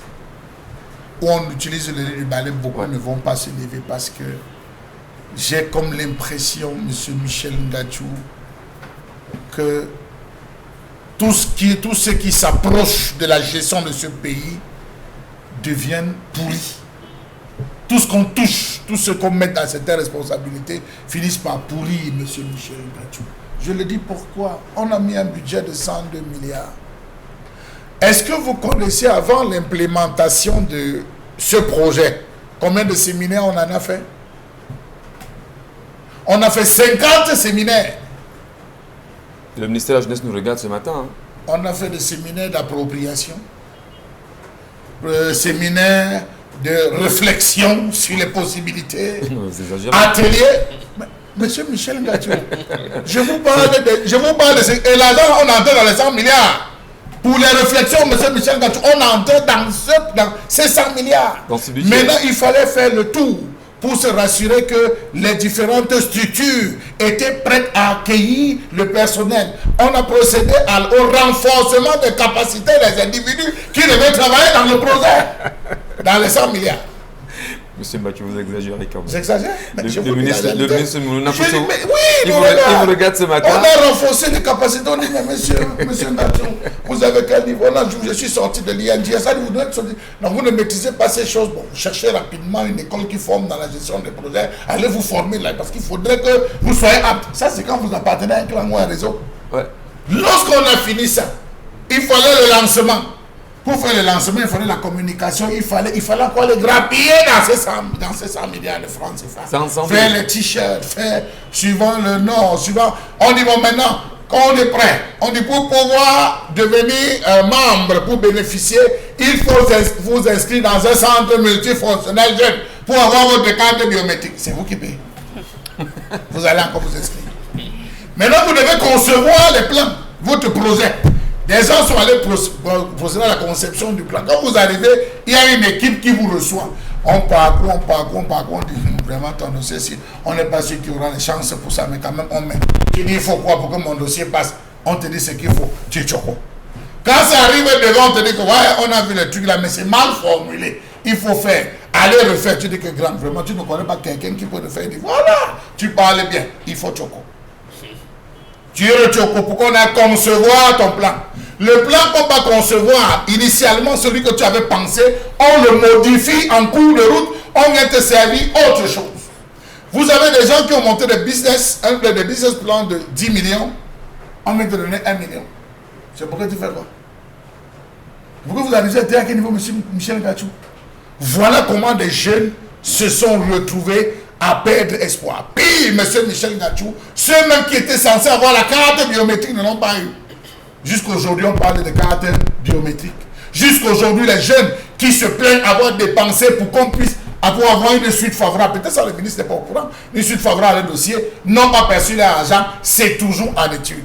Lorsqu'il y a moins de mouvements, où le ministre va descendre dans une ville, on organise une histoire, on met des brouettes, on met des tirs, on appelle les jeunes, que vous vous plaignez alors, sortez. Vous vous rappelez qu'il n'y a pas longtemps, les jeunes de Douala, de l'Observatoire de Douala se sont levés, ils ont voulu faire des manifestations, ils ont écrit au ministre pas une, pas deux fois. Que le ministre vient nous parler des villages. On a eu encore notre phénomène, monsieur Michel Ngatou, ils appelaient ça le réarmement. Ils ont des expressions, hein, monsieur Michel Ngatou. Vous savez, pour se retrouver à manger, il faut avoir l'expression, il faut avoir...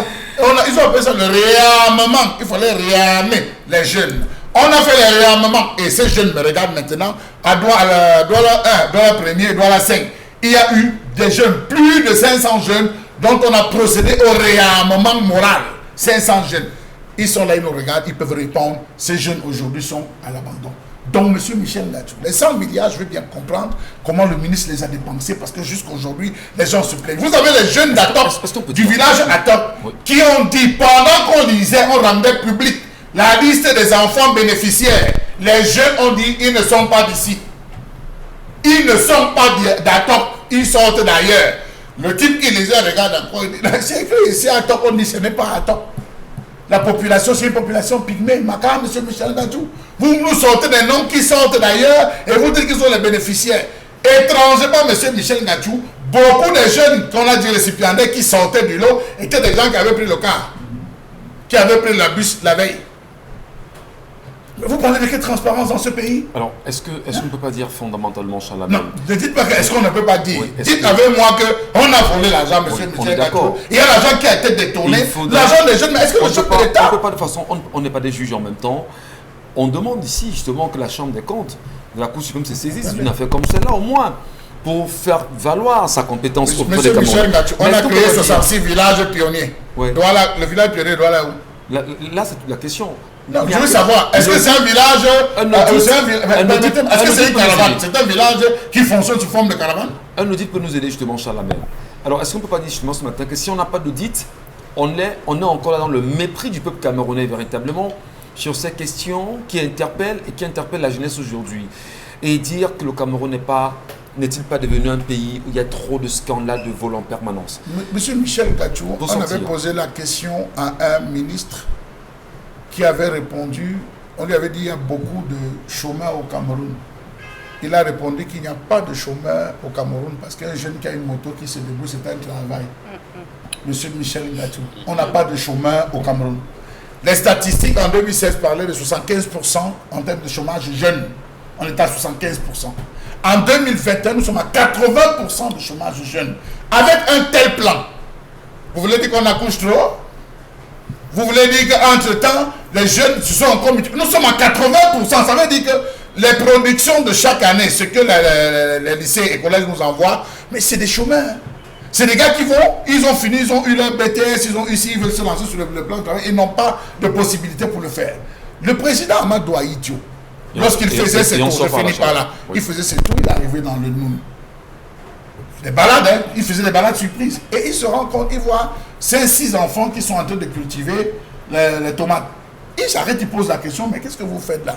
Les jeunes sont étonnés, ils disent, non, on est en train de cultiver ici là pour pouvoir aider nos parents et vendre la tomate. C'est comme ça qu'ils demandent à ce qu'on enquête. On se rend compte que dans toute la zone, est-ce que les terres sont fertiles?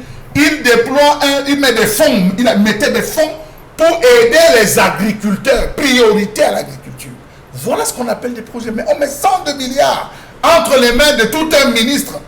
Et qu'aujourd'hui, on n'est pas capable de se vanter d'avoir des jeunes qui font, avec les startups, on aurait pu, comment je peux dire, faire le plan bis de la Silicon Mountain de Boya. Donc on en parle tout le temps. Aujourd'hui, on rivalisait avec le Nigeria, on battait déjà le Nigeria en termes de réalisation de clips, de films et tout. Seulement un projet sur ces 102 milliards, on aurait cherché une zone à Bonabéry, on dit aux gars, on va se battre, on reconstruit, allez créer dans cette zone. On va poursuivre, c'est la même. On va poursuivre et on va ce matin, bien sûr, saluer le ministre de la Jeunesse qui nous regarde véritablement, saluer tout le ministère de la Jeunesse. Eh bien, on nous dira plus tard, mais Michel Gadjou ne vous reconnaît plus. Vous étiez à Yaoundé, vous ne parlez pas comme ça, arrêtez de taper sur le RDPC. Mais non, on dit que ce qui ne marche pas, et c'est une réalité, nous interpellons le ministre aujourd'hui, et surtout si la Chambre des comptes de la Cour suprême peut s'autosaisir d'un tel dossier, et permettre bien sûr aux Camerounais d'avoir une lecture globale sur la gestion de ces 102 milliards, ce sera intéressant. Et surtout que le peuple camerounais s'éveille, s'élève, ouvre les yeux sur ce qui est supposé être mis à sa disposition aujourd'hui. Allez, les messages d'Isabelle Carozubet. La femme ne doit jamais contribuer à sa dot. Si ce garçon rembourse, même il ne pourra pas reprendre sa place de chef.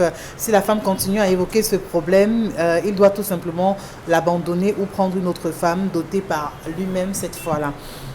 Donc une deuxième femme, ça va. Ça irait, c'est ça? Oui. Autre message. Tu dois avoir le plan B. Pas ce genre de plan B. Ce monsieur n'a rien fait avec cette femme. C'est elle qui aurait organisé son agression. Il paye de son bonheur et son argent. C'est triste. La fierté doit être partagée. Cette belle famille n'a pas aidé leur futur beau-fils dans ce moment délicat. Et malheureusement, la fille profite aujourd'hui de son soutien pour lui faire le chantage. Jean Calvin, depuis Yaoundé, qui envoie la réaction. Autre message. Bonjour la team. Qui ont mangé cette dot? C'est la famille de la dame qui a mangé à la place de cet homme. Je chasse cette femme. préférée. Ouais, les femmes, je me demande parfois comment Dieu a créé certaines femmes entre nous. Maman, tu aurais dû dire à ce garçon que c'est un prêt. Et toi, l'homme, ce fut une grave erreur de ta part. Rembourse-lui son argent si ça peut t'aider à avoir la paix. Gladys qui envoie la réaction. Même s'il rembourse, il n'aura jamais Même la s'il rembourse, ça ne change rien. Vous confirmez ce La que prochaine moi, fois, moi, ça- tous les jours ici, que ne prenez jamais l'argent de la femme. Non. Ne prenez jamais, vous n'allez jamais avoir la paix. Vous n'êtes pas d'accord, Dominique? Non, il y en a qui contribuent à la dot, mais elles n'utilisent pas ce genre de langage après. Non, on connaît, moi je on crois connaît des femmes qui font ça. On peut aider un homme à tout faire. Mais en ce qui concerne venir vous épouser, vous doter, c'est à lui de le faire. Ça apporte un charme que vous ne pouvez Quand pas c'est comprendre. onéreux, quand c'est cher, qu'est-ce qu'il fait? Il n'y a pas de question d'être onéreux quoi que ce soit, Michel on Gâteau. parle mal, Vous hein. parlez de la femme que vous aimez. C'est de ça qu'il est question. D'accord. Vous parlez de la mère de vos enfants. C'est de ça qu'il est question. Ça ne court pas les rues, Michel Gâteau. Donc quand vous avez fait le bon choix et vous estimez que c'est avec elle que vous voulez partager votre vie, vous n'allez pas être regardant sur des choses Parfait. aussi. Allez, on va poursuivre Isabelle Carole. Des messages encore. Salut à vous sur le plateau, je suis bénéficiaire du diplôme triennal, mais je ne peux réaliser mon projet parce qu'on m'a exigé plus de 750 000 pour 450 000. Le reste me servira à quoi? Attendez, relisez-nous ce message, s'il vous plaît. Salut à vous le plateau, je suis bénéficiaire du diplôme triennal, mais je ne peux réaliser mon projet parce qu'on m'a exigé plus de 750 000. On nous parle de remboursement, ça va se passer comment? Nous sommes les jeunes les plus malheureux du monde. J'ai un quatrième, j'attends depuis 10 ans le recrutement sans suite. C'est malheureux. Mais attends, Donc- les gens sont supposés vous donner de l'argent pour vous mettre et on vous rembourse demande. On demande non, on demande 750 000. Oui, ben on s'en souvient. Ça a fait scandale à un moment donné. Voilà. Souvenez-vous. Ouais. C'est une réalité. Bonjour le plateau, c'est Orné Lapocam depuis Bafoussa. Moi je vois que cette femme ne s'est pas mariée par amour propre, mais par intérêt. Car une bonne femme est celle qui aime son mari sans intérêt, sans condition. Mais de nos jours, ce genre de femme est très rare. Là, c'est pas l'intérêt. Elle a Si une- cette femme, elle sait que le divorce est difficile. Divorcer, c'est difficile. Elle cherche un abri. L'abri, c'est tout. Comme elle est entrée déjà, elle peut parler fort. Voilà. Est-ce que parce que c'est divorcé? Et après, c'est elle vous ridiculise comme ça, elle va vous dire, tu sais que la femme, son problème c'est la bouche, non? Sa force c'est la bouche. Mais tous les jours, vous ridiculisez. Mais c'est dur quand même, hein. C'est dur quand même. Mais Prendre quand le nom de la on vous femme dit pour que le les mariage. hommes sont victimes de violences et ils ont honte d'en parler, vous dites que... Monsieur Michel, Voilà. on avait assisté à une réunion où l'homme était venu se plaindre de sa femme, que sa femme lui parlait mal, lui tenait des propos vraiment. Chaque fois que l'homme se plaignait en pleine salle, la femme se met à genoux. Elle dit que ouais, mon cœur, ouais, mon amour, vraiment, on peut avoir tous les désagréments, on peut avoir tous les hauts et les bas. Est-ce que tu vas venir? Il n'y a que toi que j'aime. L'Assemblée disait vraiment, voilà la Ouais, femme toi moderne. aussi, supporte. Mais toi aussi supporte. Dès qu'il sortait de la salle, dans la voiture, jusqu'à l'homme vivait à quoi des pires. Tu vas, non? Non, il disait, n'est-ce pas on rentre? N'est-ce pas, là? N'est-ce pas on rentre? Non, mais Je me convoque là encore. N'est-ce pas on rentre? Mais qu'est-ce que... Vous voulez qu'on compte le nombre d'hommes qui se comportent comme ça avec Non, leur non, femme? non, c'est les femmes qui font ça. Et Non, il y a puis, des je vais hommes. vous Il dire, y a des hommes qui il a sont- fallu qu'il cache quelqu'un, parce qu'à l'époque, il n'y a pas de téléphone, qu'il cache quelqu'un dans la penderie pour que la personne puisse venir témoigner que vrai. Chaque fois, elle sait comment elle fait pour glisser, mais j'étais là ce jour, j'ai tout entendu. Oh là là. Donc, vraiment, cet homme s'y souffre. On va peut-être pas dire que l'homme souffre forcément, mais dire aussi qu'il est un tout petit peu négligent. Non, mais L'homme Prendre- souffre. Dans un Tout couple, dépend- c'est l'homme qui Prendre- souffre. Non, tout dépend de la posture que c'est. Parce que si la femme réplique de la sorte, c'est tellement des qu'il y a propos eu quelque assez chose. graves, assez durs. Ça veut dire qu'en face, vraiment, elle a dû recevoir un coup de massue. C'est voilà. pour ça qu'elle se dit au moins, C'est ça. pour qu'il y ait un moindre pincement, autant me sortir ce genre de propos qu'on condamne tous. Donc moi, je dis, la dot, c'est sacré. Si vous voulez doter une femme, faites-le. Allez. Vraiment, Ouais, avec c'est le vrai, concours il y a de pas toute de votre débat famille. dessus. Dans un court instant, nous serons avec Constille Amine, Madame Monsieur sur notre antenne. Et cette fois-ci, il viendra encore nous parler des tapis de braise, comme c'est la tradition sur notre antenne à chaque fois. Et nous poursuivons avec vous cette édition du Zénith. Et nous saluons bien sûr Constille qui s'installe à l'instant avec son tapis de braise. Vous Vous aimez le bon goût de la cuisson sur le grill, mais vous détestez lorsque vos aliments restent collés à la grille? Plus maintenant, avec le nouveau tapis de grill anti-adhésif Yoshi infusé avec du cuivre. Les chefs préfèrent cuisiner avec du cuivre parce qu'il chauffe rapidement et uniformément. Pas de point chaud de flambée, juste des plats juteux et tendres avec cette saveur grillée. Et puis le grill reste propre. Et regardez, des marques de grill parfaites en plus. Incroyable! Il est presque impossible de nettoyer un grill recouvert de fromage, mais le tapis anti-adhésif Yoshi rend le nettoyage facile. Griller du poisson feuilleté et tendre, facile à retourner. Des burgers juteux qui ne sont pas émiettés. Et regardez ceci, oignons grillés, poivrons, champignons, pommes de terre, rien ne passe entre les mailles avec le tapis. Il vous permet de griller vos aliments de façon uniforme et le grill reste propre. Ces grilles de camping sont dégoûtantes. Avec notre tapis anti-adhésif, les aliments ne touchent pas à la grille. Utilisez-le au four, au fond de vos plats. Ils resteront propres et les aliments ne colleront pas et glisseront comme par magie. Et il est lavable au lave-vaisselle. Allez, c'est bien compris, Concilamine, bonjour. Alors, bonjour Michel Grattu, bonjour notre téléspectateur et bonjour à tous les clients et partenaires du concept Salaka, votre concept de communication et de vente en direct sur les antennes d'Equinox Radio et Télévision. Nous sommes bel et bien mardi et cette semaine est une semaine très très spéciale parce que le concept Salaka célébrera un événement très très inédit ce jeudi à partir de 12h du côté bien sûr du magasin 1001 tapis. C'est un événement commercial qui vous permettra de faire des achats dans de très très bonnes conditions avec bien sûr beaucoup de cadeaux. Alors ce matin, nous allons commencer déjà par le Salaka du jour qui permettra aux premiers clients qui vont acheter 3 tapis de braise, vous allez recevoir gratuitement un fer à vapeur de marque 500 qu'on vous donnera gratuitement pour les premiers clients qui vont acheter 3 tapis de braise. Je rappelle, quand vous achetez un tapis de braise, on vous donne le deuxième gratuitement. Vous achetez 2 tapis de braise, on vous donne encore 2 gratuitement. Vous achetez 3 tapis de braise, on vous donne 3 tapis de braise gratuitement. Ça fait un total de 6 tapis de braise pour le compte de cette grande promotion commerciale du côté bien sûr du magasin 1001 tapis. Et je rappelle, les premières personnes à commander à travers les numéros de téléphone qu'on s'affiche au bas de l'écran, à commander 3 tapis de braise, en plus de recevoir 3 tapis de braise d'une manière supplémentaire, vous allez recevoir un fer à vapeur, un très grand fer à vapeur de marque 500 qu'on vous donnera gratuitement du côté bien sûr du magasin 1001 tapis. Alors je rappelle donc les avantages de ce tapis de braise. Il présente plusieurs avantages. Tout d'abord, ce tapis de braise permet aux poissons de ne plus coller. Le tapis de braise permet aux poissons de cuire rapidement. Le tapis de braise donne un goût particulier à votre poisson. Oh là là là là là là, le goût de ça, c'est délicieux. C'est nyanga d'utiliser le tapis de braise quand on veut réaliser une braise de qualité. Alors les numéros de téléphone, vous les aurez tout à l'heure au bas de l'écran. C'est donc l'occasion plus que jamais de commander dès à présent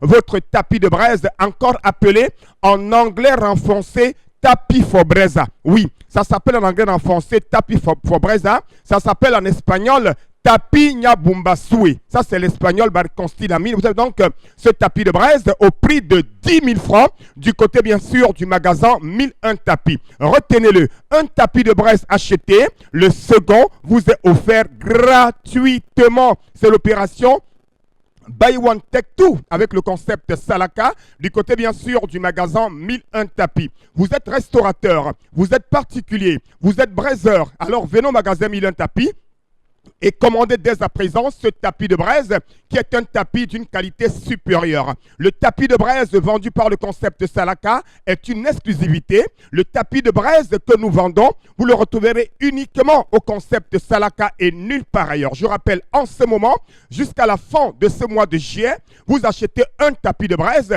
on vous donne le second gratuitement. Et plus vous achetez, plus vous recevez des tapis de braise gratuitement. Le point de vente, c'est le magasin 1001 tapis situé en plein cœur de Douala, au quartier Aqua, en face du Palais d'Ika. Ceux qui sont hors de la ville de Douala et qui ont besoin d'un tapis de braise, vous appellerez au numéro de téléphone à l'écran. Et n'oubliez pas, vous achetez 3 tapis de braise.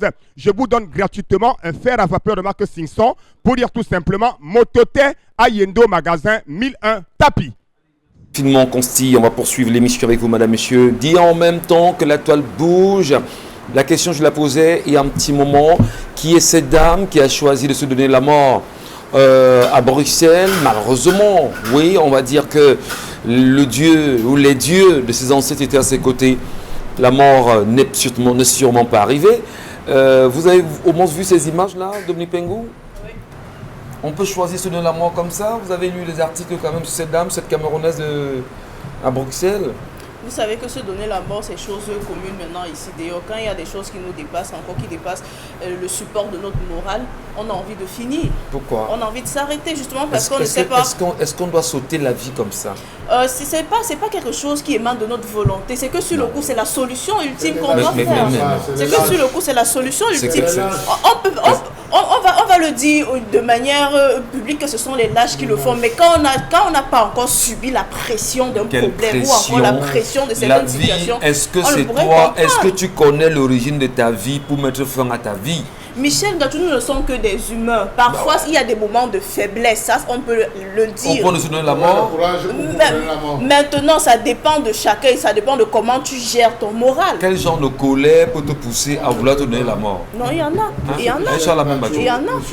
On a des histoires comme ça. Chez des Bantous, il y a des corps qui ne dorment pas dans la maison et dont les noms sont oubliés dans l'histoire. Je dis les noms sont oubliés dans l'histoire. Les gens qui meurent par pendaison, les gens qui se suicident, on va les suicider, M. Michel Ngatou, les voleurs, les tueurs, les incestueux. Ouais. C'est des choses qui sont claires. Ne vous éloignez pas de ça. Parlez. Le problème d'aujourd'hui, M. Michel Ngatou, c'est que les gens ne parlent pas. Non, c'est que les gens les gens ne communiquent pas. Plus personne vous avez des gens dans des familles parce qu'ils savent qu'il a un peu, parce qu'il sait. Ils développent un film. Donc ils disent que parce que je n'ai plus moi besoin d'aller rencontrer, parce que quand j'allais parler, il y a des gens qui sont là pour écouter. Nous, Monsieur Michel, vous pouvez compter le nombre de fois où nous-mêmes parfois on se retrouve après une émission, il y a au moins 30-40 personnes qui veulent se soulager, ils veulent vous raconter leur histoire. La première guérison, c'est d'abord de parler. C'est la bouche qui parle, ne meurt pas. Très bien. Hein, bon, c'est bien dit? Absolument, absolument. Il n'y a rien à redire. Moi, c'est la lâcheté qui le fait. Cette Camerounaise qui est à Bruxelles, là, est-ce qu'elle vous comprendra qu'elle a été lâche à vouloir se donner la mort? Oui, si elle écoute, je pense qu'elle s'est remise. Bon, elle se remet un peu de ses blessures, mais elle est lâche, qu'elle le sache. Les gens viennent vers vous parce qu'ils savent que vous avez eu l'habitude de prêter votre oreille. Vous savez qu'aujourd'hui, il y a de moins en moins de personnes qui écoutent. Vous allez vers quelqu'un poser un problème, la personne va s'écrire votre problème. Il y a toujours quelqu'un pour vous écouter. Ce genre d'attitude est en train de disparaître chez les humains. On n'a plus eu l'habitude d'écouter les gens. Non, pas du tout. Je vous le dis parce qu'il y a des personnes qui ont à leur droit, des gens qui ne les écoutent pas. Oui, mais si on ne vous écoute pas, posez-vous des bonnes questions. Qu'avez-vous fait pour qu'on ne vous écoute pas? Si vous-même vous êtes quelqu'un, si vous n'êtes pas réceptif, vous n'êtes pas ouvert, vous n'êtes pas de nature à écouter les autres, comment voulez-vous justement qu'on puisse vous écouter par la suite? Mais qu'est-ce qui peut justifier qu'une femme veut se donner la mort? C'est quoi? Dépression? C'est quoi? Problème de cœur? C'est quoi, Isabelle Carole? Même si on ne vous écoute pas, écoutez-vous d'abord. Écoutez-vous d'abord. Vous êtes prioritaire dans votre vie. Et à partir du moment où chacun a compris qu'il est prioritaire dans sa propre vie, je ne vois pas pourquoi il prendra celui de mettre fin à ses jours. Le bonheur, on le conçoit d'abord tout seul. Prenez d'abord plaisir à être vous-même, à être ce que vous êtes. Prenez plaisir à être heureux seul, à vous assumer, à accepter vos qualités, vos défauts et tout ce qui va avec, à accepter les difficultés, avant maintenant de compenser avec tous ceux qui sont autour de vous. Si pour un peu, pour un rien, vous pensez à vous suicider, pensez à ces personnes qui ont tellement de problèmes, qui traversent tellement de difficultés, qui sont même dans l'incapacité d'être sur leurs deux jambes. Parce que vous, au moins, vous avez cette grâce. Il y en a qui seraient prêts à tout donner pour avoir au moins la santé que vous avez, que vous bafouez, et que vous vous dites non, parce que j'ai des problèmes financiers, ma maison a brûlé. Qu'est-ce qu'on en sait de demain? On n'en sait rien. Très bien, merci. Allez, Charlamel, 30 secondes. 30 secondes. Hein, il y a un conseil qu'on donne à tous les jeunes enfants qui vont en mariage, tous les jeunes garçons qui atteignent l'âge, disons, l'adulte. On leur dit, ne prenez rien de cette vie pour mettre sur votre corps. Ne mettez pas les organes. Non, c'est vous. Ça, c'est votre expression. C'est terre à terre. Ne prenez rien. Je dis bien rien de cette terre pour mettre sur votre épaule. Lorsque vous êtes né, vous êtes venu combattre le monde avec les deux poings fermés. L'enfant qui naît. Lorsque vous mourrez avec la main tendue et posée. Vous êtes venu combattre, vous n'avez rien pris, vous repartez les mains vides. Voilà. Donc, si vous vivez avec ça, quand vous enlève votre vie, quand vous volez le téléphone portable, ça ne vous dira rien. Là où est ton cœur, là aussi est ton trésor. Et là où est ton trésor et ton cœur, il y a AVC. Merci beaucoup. La revue des réseaux sociaux, Isabelle Carozopette. AVC est gratuit, c'est médicaments qui coûtent cher. Alors voilà, l'AVC est gratuit, ce sont les médicaments qui coûtent cher. Voilà. Et surtout demander à ceux qui ont... Vraiment, c'est une petite virgule. S'il vous plaît, cher aîné, s'il vous plaît, cher papa, cher grand frère, qui avez l'habitude de parler trop fort, un peu de diplomatie. La maladie n'est pas loin. Parlez doucement. Créez toujours un climat de sérénité avec ceux avec qui vous échangez. Parce que nous aussi, à un moment donné, on a votre souci. Arrêtez de crier, arrêtez parce qu'on a besoin de vous. Donc s'il vous plaît, l'AVC n'est pas loin. Comme disait justement Dominique Pengou, c'est le médicament qui coûte cher. Et encore au Cameroun, attention avec les hôpitaux qu'on a, s'il vous plaît. Merci. La revue des réseaux sociaux. La revue des réseaux sociaux, on parle de ces images qui ont fait le tour de la toile. Je vais y aller. Je répondais. De quoi riez-vous, Charlemagne? D'accord. Par rapport au coup de gueule. Ah, vous me répondiez. Par rapport au coup de gueule de Michel. Non, c'est pas un coup de gueule, c'est une envie. Il faut protéger nos aînés qui nous regardent ce matin en disant ça sert à rien de trop gronder. Ou pas aussi, hein. C'est ciblé? C'est ce qu'il veut savoir. Non, je n'ai pas posé. De quoi riez-vous, M. Mbachou? Je n'ai pas parlé. Je vous ai répondu. Vous n'êtes pas sérieux. Allez, poursuivons, Isabelle Carole. Alors, justement, on parlait de ces images qui ont fait le tour des réseaux sociaux, qui embrassent bien évidemment la toile. L'image de ces étudiants camerounais du côté du Maroc qui ont, eux, choisi d'engager, ça il faut le dire, hein, une grève de ce côté, et bien sûr, parce que comme quoi, vous voyez dans les conditions dans lesquelles ils ont assiégé justement cette ambassade du Cameroun du côté du Maroc pour revendiquer ces bourses dont ils n'ont pas eu, ça fait 18 mois, ou encore, voilà, qu'ils sont justement dans ce besoin qu'ils ne cessent de revendiquer. Cela 18 mois de bourse jusqu'ici impayés. On se pose bien les bonnes questions.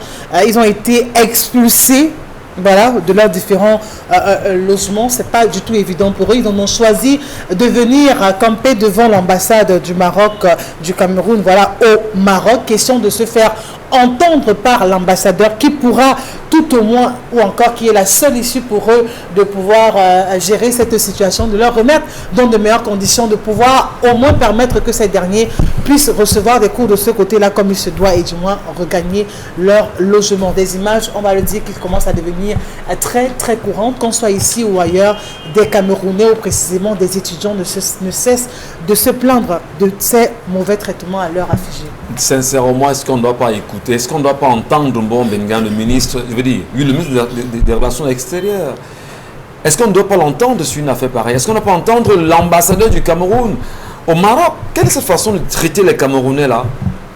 Qu'est-ce qui peut justifier ça? Non, après on dira que c'est la brigade anti-Sardina qui dérange. C'est incroyable quand même. Peut-être c'est la brigade anti-Sardina qui se couvre là. Non, de manière plus sérieuse, nous vous avons dit ici qu'il y a un plan d'extermination de la jeunesse.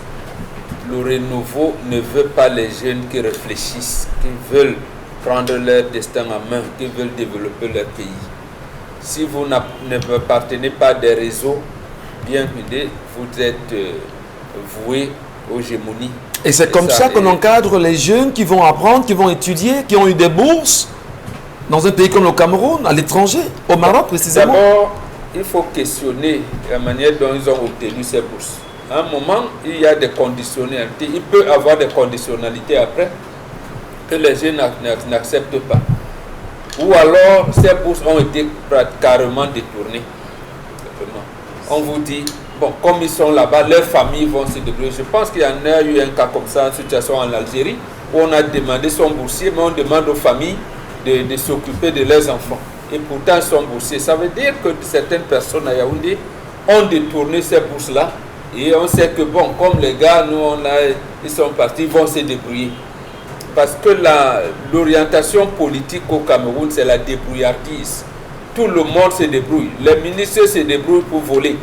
Les opérateurs économiques se débrouillent. On jongle avec les Titas et Néo. On jongle avec les impôts. On jongle avec les impôts. Eux-mêmes jonglent. Donc, tout le monde se débrouille. Pourvu qu'on se réveille le matin, c'est tout. Donc, le pays ne sert plus à rien. paix, travail, patrie, on ne nous apprend rien de ce que vaut notre devise. Donc, nous ne sommes pas des citoyens en réalité. Donc, nous n'avons pas un imaginaire collectif pour penser le développement de notre pays. Mais nous avons un imaginaire individuel pour dire que chacun doit tirer son épingle du jeu, malgré les moyens qu'il utilise. Dis en même temps, Dominique Pengou, que là, c'est une honte jeter sur l'école, c'est une honte jetée sur les Camerounais de l'étranger. Et il y en a qui sont dans la diaspora, puisque la diaspora, c'est tous ces pays derrière l'étranger, notamment françaises, si vous voulez, allemandes, etc., qui se plaignent contre le chef de l'État lui demandant de rentrer. Mais est-ce que le chef de l'État lui-même ne devrait pas un tout petit peu avoir honte de ses ministres, notamment celui des Affaires étrangères, avec la condition que vivent ces Camerounais là-bas au Maroc? Alors cette histoire du Maroc me touche particulièrement parce que j'ai un cousin direct qui est concerné. Ah, il s'est couché là-bas. Oui, il est couché là-bas justement. Et il a obtenu la bourse en 2016. Oui. Oui, la bourse d'études en 2016. Quand il partait au Maroc, en fait, lui et ses promotionnaires, il était question que l'État arrive, on leur a dit qu'il devrait d'abord arriver en terre marocaine pour que la bourse prenne effet. Donc les familles se sont battues, ont envoyé les enfants de ce côté-là et ils ont fait 2 ans, c'est-à-dire 2 ans, les 2 premières années, et naturellement, puisque quand vous allez au Maroc, vous payez 2 ans, c'est-à-dire logement, études y compris. Maintenant, en 2018, ils se sont plaints, ils sont encore allés, ils ont fait une lettre, ils ont déposé à l'ambassade du Cameroun au Maroc pour se plaindre du fait que ça fait déjà 2 ans qu'ils sont en terre marocaine, ils n'ont jamais reçu de subvention de l'État, ils n'ont jamais reçu d'accompagnement, ils n'ont jamais rien reçu concernant ce que la bourse qui était censée être destinée à ces jeunes-là n'a jamais été parvenue, ou encore n'a jamais été mise à profit. Et puis maintenant, les lettres qu'ils ont envoyées, signées avec tous les promoteurs n'ont jamais eu de réponse et encore moins d'accusés de réception. Je pense qu'en 2019, ils ont fait un premier sitting devant l'ambassade du Maroc. On leur a chassé. C'est l'ambassadeur camerounais au Maroc qui les a même chassés personnellement. Il leur a dit, j'ai reçu vos multiples requêtes, j'avais reçu vos multiples lettres, je vais vous répondre ultérieurement. Et aujourd'hui, il y a des étudiants qui ne sont plus étudiants parce que justement, ils n'ont plus eu l'argent de continuer. Ils sont devenus des choses qu'on ne connaît pas aujourd'hui.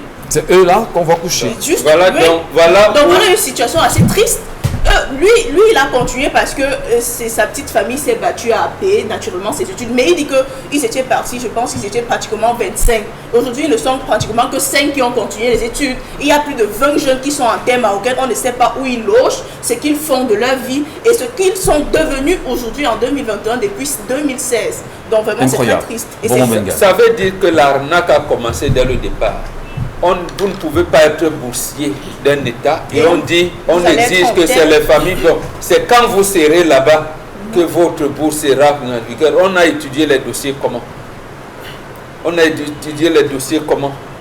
veut dire que dans la sélection, l'ambassade du Maroc a accordé les visas, sachant sur la base de quoi? S'il fallait qu'on se débrouille, il y avait une liste qui est sortie. Voilà, quand la liste est sortie, votre bourse est là. Mais sauf que comment demande-t-on aux familles de s'occuper des enfants avant même le billet d'avion ne revient pas à la famille, c'est à l'État. Vous êtes boursier, l'État vous met en route pour aller là où vous allez étudier. Mais moi, je comprends qu'il y a tellement de choses qui se passent. Ça veut dire que vous avez reçu déjà même au niveau des personnes qui reçoivent la bourse, on comprend tout de suite qu'il y a problème. Ça veut dire que ce ne sont pas des personnes qui ont mérité là-dedans. On peut dire, on peut croire, on peut y penser. Oui, mais c'est pas toujours ça. En même temps, quand vous êtes boursier, il y a un suivi qu'on fait, Michel Ngachou. On ne s'arrête pas au simple fait que vous avez été inscrit dans cette école, on vous a acheté un billet d'avion et tout. Il y a un suivi qu'on fait. C'est-à-dire que l'État du Cameroun doit être capable de dire que sur les 12 qu'on a envoyés, voici à tel niveau. Y compris la c'est un suivi jusqu'à la fin de votre formation.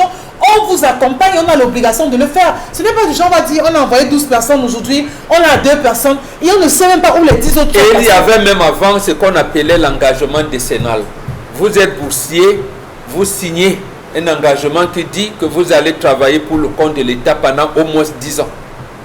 Parce que l'État vous a pris en charge et pour payer vos études et toutes les commodités jusqu'à la fin de votre formation. Très bien. Là, Charles Membachou, c'est une preuve par 1 milliard que l'État a tout fait pour tuer l'école, et j'aime à le dire, sous le renouveau. Alors, monsieur Michel Ngachou,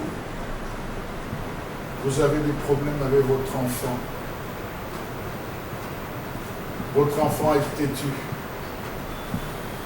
En frappant l'enfant, au vu de la dureté des coups, l'enfant fuit, se retrouve à l'extérieur. Vous fermez la porte de votre maison. À 1h, vous guettez par la fenêtre, vous voyez votre enfant couché devant la porte. Que faites-vous? Vous l'ouvrez et vous lui demandez d'entrer. Je demande à la régie de faire, la régie si elle peut nous faire revoir l'image proposée par Isabelle Caron. Voilà. Ils sont où là? À l'entrée de l'ambassade du Cameroun. L'ambassade est comment? Fermé. L'état de l'ambassade? C'est fermé. C'est fermé. C'est fermé, monsieur Michel Ngachou. Expliquez-moi comment une ambassade peut être fermée à ses propres ressortissants. Alors, on est dans quel pays? On est où ça? On est où ça? Voilà l'ambassade, votre ambassade, qui est fermée. Dans tous les États où il y a des boursiers, où il y a des étrangers, où il y a une ambassade, une représentation consulaire, il y a ce qu'on appelle les associations des Camerounais, les associations des étudiants, avec à la tête chaque président. Il y a un président qui s'est fait refouler. Parmi le président des étudiants allait rencontrer pour des négociations, il s'est fait refouler. On lui a demandé littéralement d'écrire à Yaoundé. Est-ce que ce n'est pas des attitudes du gouvernement comme ça? Non, c'est que c'est Vous choquant. avez au Maroc, vous avez en Tunisie, vous avez en Algérie, tous les pays là, Afrique blanche, ce qu'on appelle l'Afrique blanche, les pays de Maghreb, monsieur Michel Ngachou, on méprise. Les Camerounais nommés ambassadeurs méprisent, détournent l'argent de ces enfants sous le fallacieux prétexte qu'ils sont des supporters du MLC. Disons la vérité. Est-ce Ne que marchons pas, non, monsieur Michel Ngachou. Ouais. Ne marchons pas des mots. On est Ce d'accord. sont nos enfants, ce sont nos jeunes qui sont là-bas et ça fait excessivement mal que votre enfant, c'est l'État qui a pris l'engagement. Depuis qu'il est poussier, on s'occupe de lui, il va sous le compte. Mais que ce gars arrive là-bas et l'État, mais vous accepterez ça à votre enfant? Pas du tout. Est-ce que justement, ce n'est pas des attitudes comme ça? On peut regarder l'image à nouveau, je vous en prie, la régie, pour mieux se comprendre. Lorsque ces enfants sont couchés comme ça, à l'entrée de l'ambassade, on a des Camerounais... Ils n'ont plus de maison. On a des Camerounais qui... Vous savez pour qui c'est ça? Permettez, Chabama, il y a une manifestation qui est en train de se préparer en ce moment en Europe. On a eu l'ambassade suisse, Cameroun ensuite fait également une sortie pour inviter les uns les autres à se calmer. Est-ce que des images comme ça ne sont pas de nature à prouver et à donner plus d'énergie à ces Camerounais de la diaspora d'aller justement faire ce qu'ils veulent faire? Qu'est-ce qu'on peut faire pour que le Cameroun change? Pourquoi est-ce qu'on peut arriver à ce niveau, M. Mbachou? Qu'est-ce qui se passe? Monsieur Michel Ngachou, je vais plus loin parce que je suis en train de mener une enquête dans cette affaire. Les parents de ces enfants ont été chassés comme des malpropres au ministère des Relations extérieures. Les parents de ces enfants ont été chassés comme des malpropres au ministère de l'Enseignement supérieur. Vous voulez qu'on continue? Il y a certains parents qui ont demandé à ce qu'on rapatrie leurs enfants. Oui, ils ont demandé qu'ils sont allés oui, parce que nous n'avons pas d'argent. Vous avez décidé que vous allez prendre. Rapatrier nos Non, maintenant enfants. nos enfants, c'est terminé. Mais sauf- Beaucoup de filles là-bas font la drogue, elles sont dans la drogue, elles sont dans la prostitution, ça je vais vous dire. Oui. Elles font une prostitution. La dernière m'a écrit en disant que ce qui paye maintenant là-bas, c'est coucher avec les animaux. Et ça paye bien. Beaucoup de Camerounaises dont les parents sont ici. Faites tout pour amener vos enfants. C'est la bourse que les Camerounais ont eu là-bas. Sauf que Michel, on ne pourrait même les rapatrier parce que l'ambassadeur du Cameroun au Maroc ne sait même plus exactement le nombre d'étudiants qui avaient bénéficié de la Autre chose, les passeports, faute d'argent, sont arrivés à peine. Oui, donc ce sont non seulement des sans-papiers. Les dossiers sont pleins, monsieur Michel Ngachou. Il n'y a plus de recensement, il n'y a plus rien, on ne sait même plus Organisez qui on va un rapatrier. Qu'est-ce Vous qu'on voulez a... l'amener au Cameroun. Bon, Bengan, qu'est-ce que le Cameroun a fait pour mériter ça? Qu'avons-nous fait pour mériter ça? C'est le renouveau, vous voulez quoi? Mais le renouveau finalement nous a ramené où? Qu'est-ce qu'on a fait pour mériter ça? Qu'est-ce qu'on fait pour que ça change au plus vite, Isabelle Carole? C'est quoi ce problème? C'est quoi ce pays? C'est quoi? Il y a une question triviale qu'on pose souvent. Que vous rappelle la date du 11 février? Que vous rappelle la date du 6 novembre 1982? C'est le jour où Dieu a maudit le Cameroun. Donc, vous riez, mais c'est pas risible, Chalamène Bachou. Mais c'est incroyable que le Cameroun choisisse d'abandonner ses enfants comme ça. Victor Hugo C'est disait incroyable. devant la bêtise humaine plutôt que de rire en vomi. Oui, parce qu'en fait, ce qui se passe, Michel, c'est que ceux qui sont en train de dire vraiment porter très haut ce pays, leurs enfants sont où? C'est la question que je vous pose. Non, je voudrais qu'on relise le document de l'ambassadeur du Cameroun en Suisse pour mieux comprendre. Et c'est pas exagéré, Isabelle Carole. C'est trop fort quand même. Hein. C'est pousser le bouchon trop loin. À défaut de ça, laisser les parents avec leurs enfants au pays. C'est mieux. Je préfère savoir mon enfant en train d'être, je sais pas, en train de faire n'importe quoi, ou alors au moins il est sous mon champ visuel, plutôt que d'avoir un enfant qui soit dans un autre pays où on me dit ok, d'accord, il a bénéficié d'une bourse et qu'il soit en train de tout faire sauf d'étudier. Et il est d'abord en insécurité. Vraiment, rien ne vaut une vie. Ça ne vaut pas la peine de laisser les enfants au pays. Maghreb, l'erreur se paye cash. Voilà. Ça ne tarde pas. Dans les pays du Maghreb, l'erreur se paye cash. Donc ça ne donne pas, c'est la mort. Ça se paye cash. On vous ampute les pieds, on vous ampute, on vous crève les yeux. Mais vous voyez ce qui est en train d'arriver. Ramenez ces enfants, s'il vous plaît. Ramenez-les au pays. À qui renvoie, à qui Ramenez ces Est-ce que le ministre des Relations extérieures nous regarde ce matin? Est-ce que Jacques Ndongo, ministre d'enseignement supérieur, est-ce qu'il nous regarde ce matin? C'est incroyable. C'est incroyable. Ramenez ces enfants au pays. Ramenez-les. Affrétez un avion pour les ramener. On ne saurait se taire tant qu'il n'y aura pas justement une solution à cela. On saurait rester muet tant que ces enfants ne retrouveront pas leur pays. C'est effroyable, c'est choquant, c'est énervant, c'est courroucant, c'est injurieux pour le Camerounais. Chalamel. Vous voyez quelqu'un, il court. Lorsqu'il court à l'ambassade, je suis américain, je suis français, je suis on ouvre d'abord. Et il entre. Mais vous êtes en situation irrégulière, votre ambassade ferme. Et l'ambassadeur qui est encore, il est encore en fonction. Soupol Biya quand même, c'est trop fort. C'est trop fort, c'est trop fort, c'est trop fort. Vous devez démissionner. Mais voilà la diplomatie. C'est trop fort. À chasser cet ambassadeur. C'est trop fort quand même. Allez, on va saluer Consti à nouveau, hein, parce que là, peut-être le temps de se calmer un tout petit peu et aller savoir, on saura se calmer en comprenant Chalamel. Eh bien, on saura exactement ce qu'il nous propose ce matin. À nouveau, le correcteur de posture, malgré la colère. Consti Lamine, le correcteur.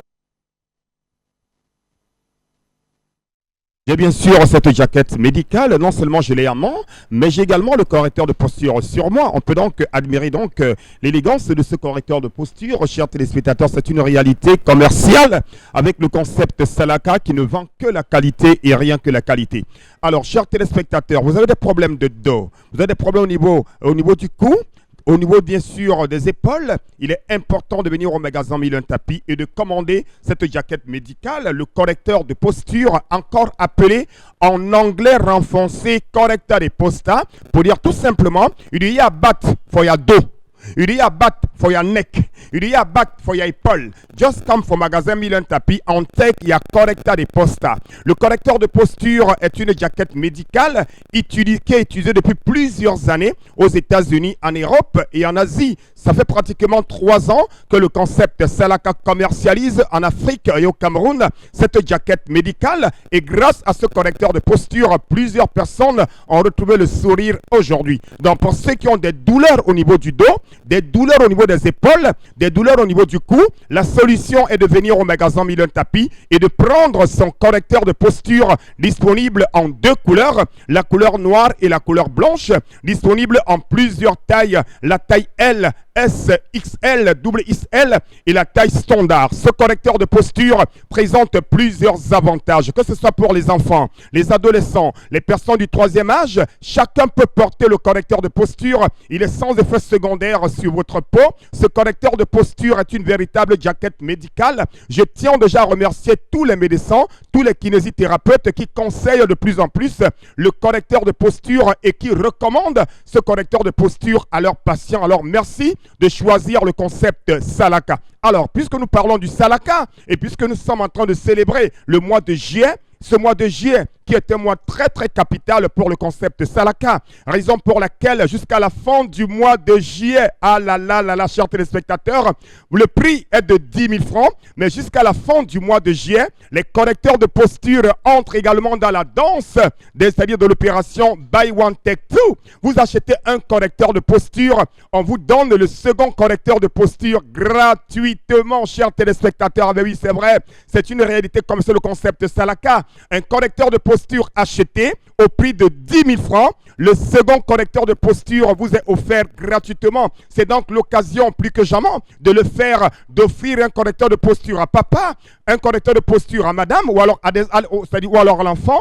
En ce moment, un correcteur de posture acheté, le second vous est offert gratuitement. Donc, mototenye sengale batatan, basango na banyango pesa langondedi, wa sengale te sese o mongo.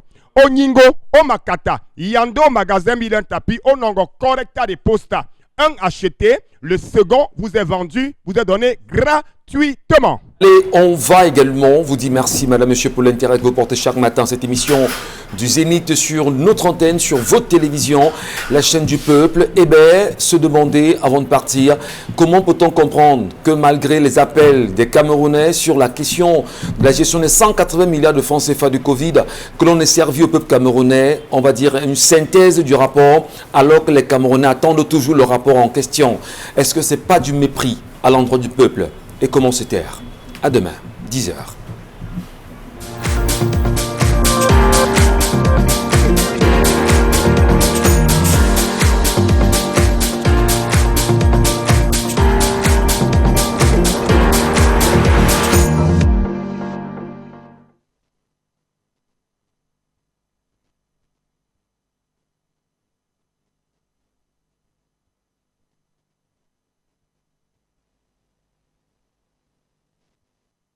Qui se disperse. On t'attrape, on te frappe. Oui, c'est parce qu'il Quand tu es dans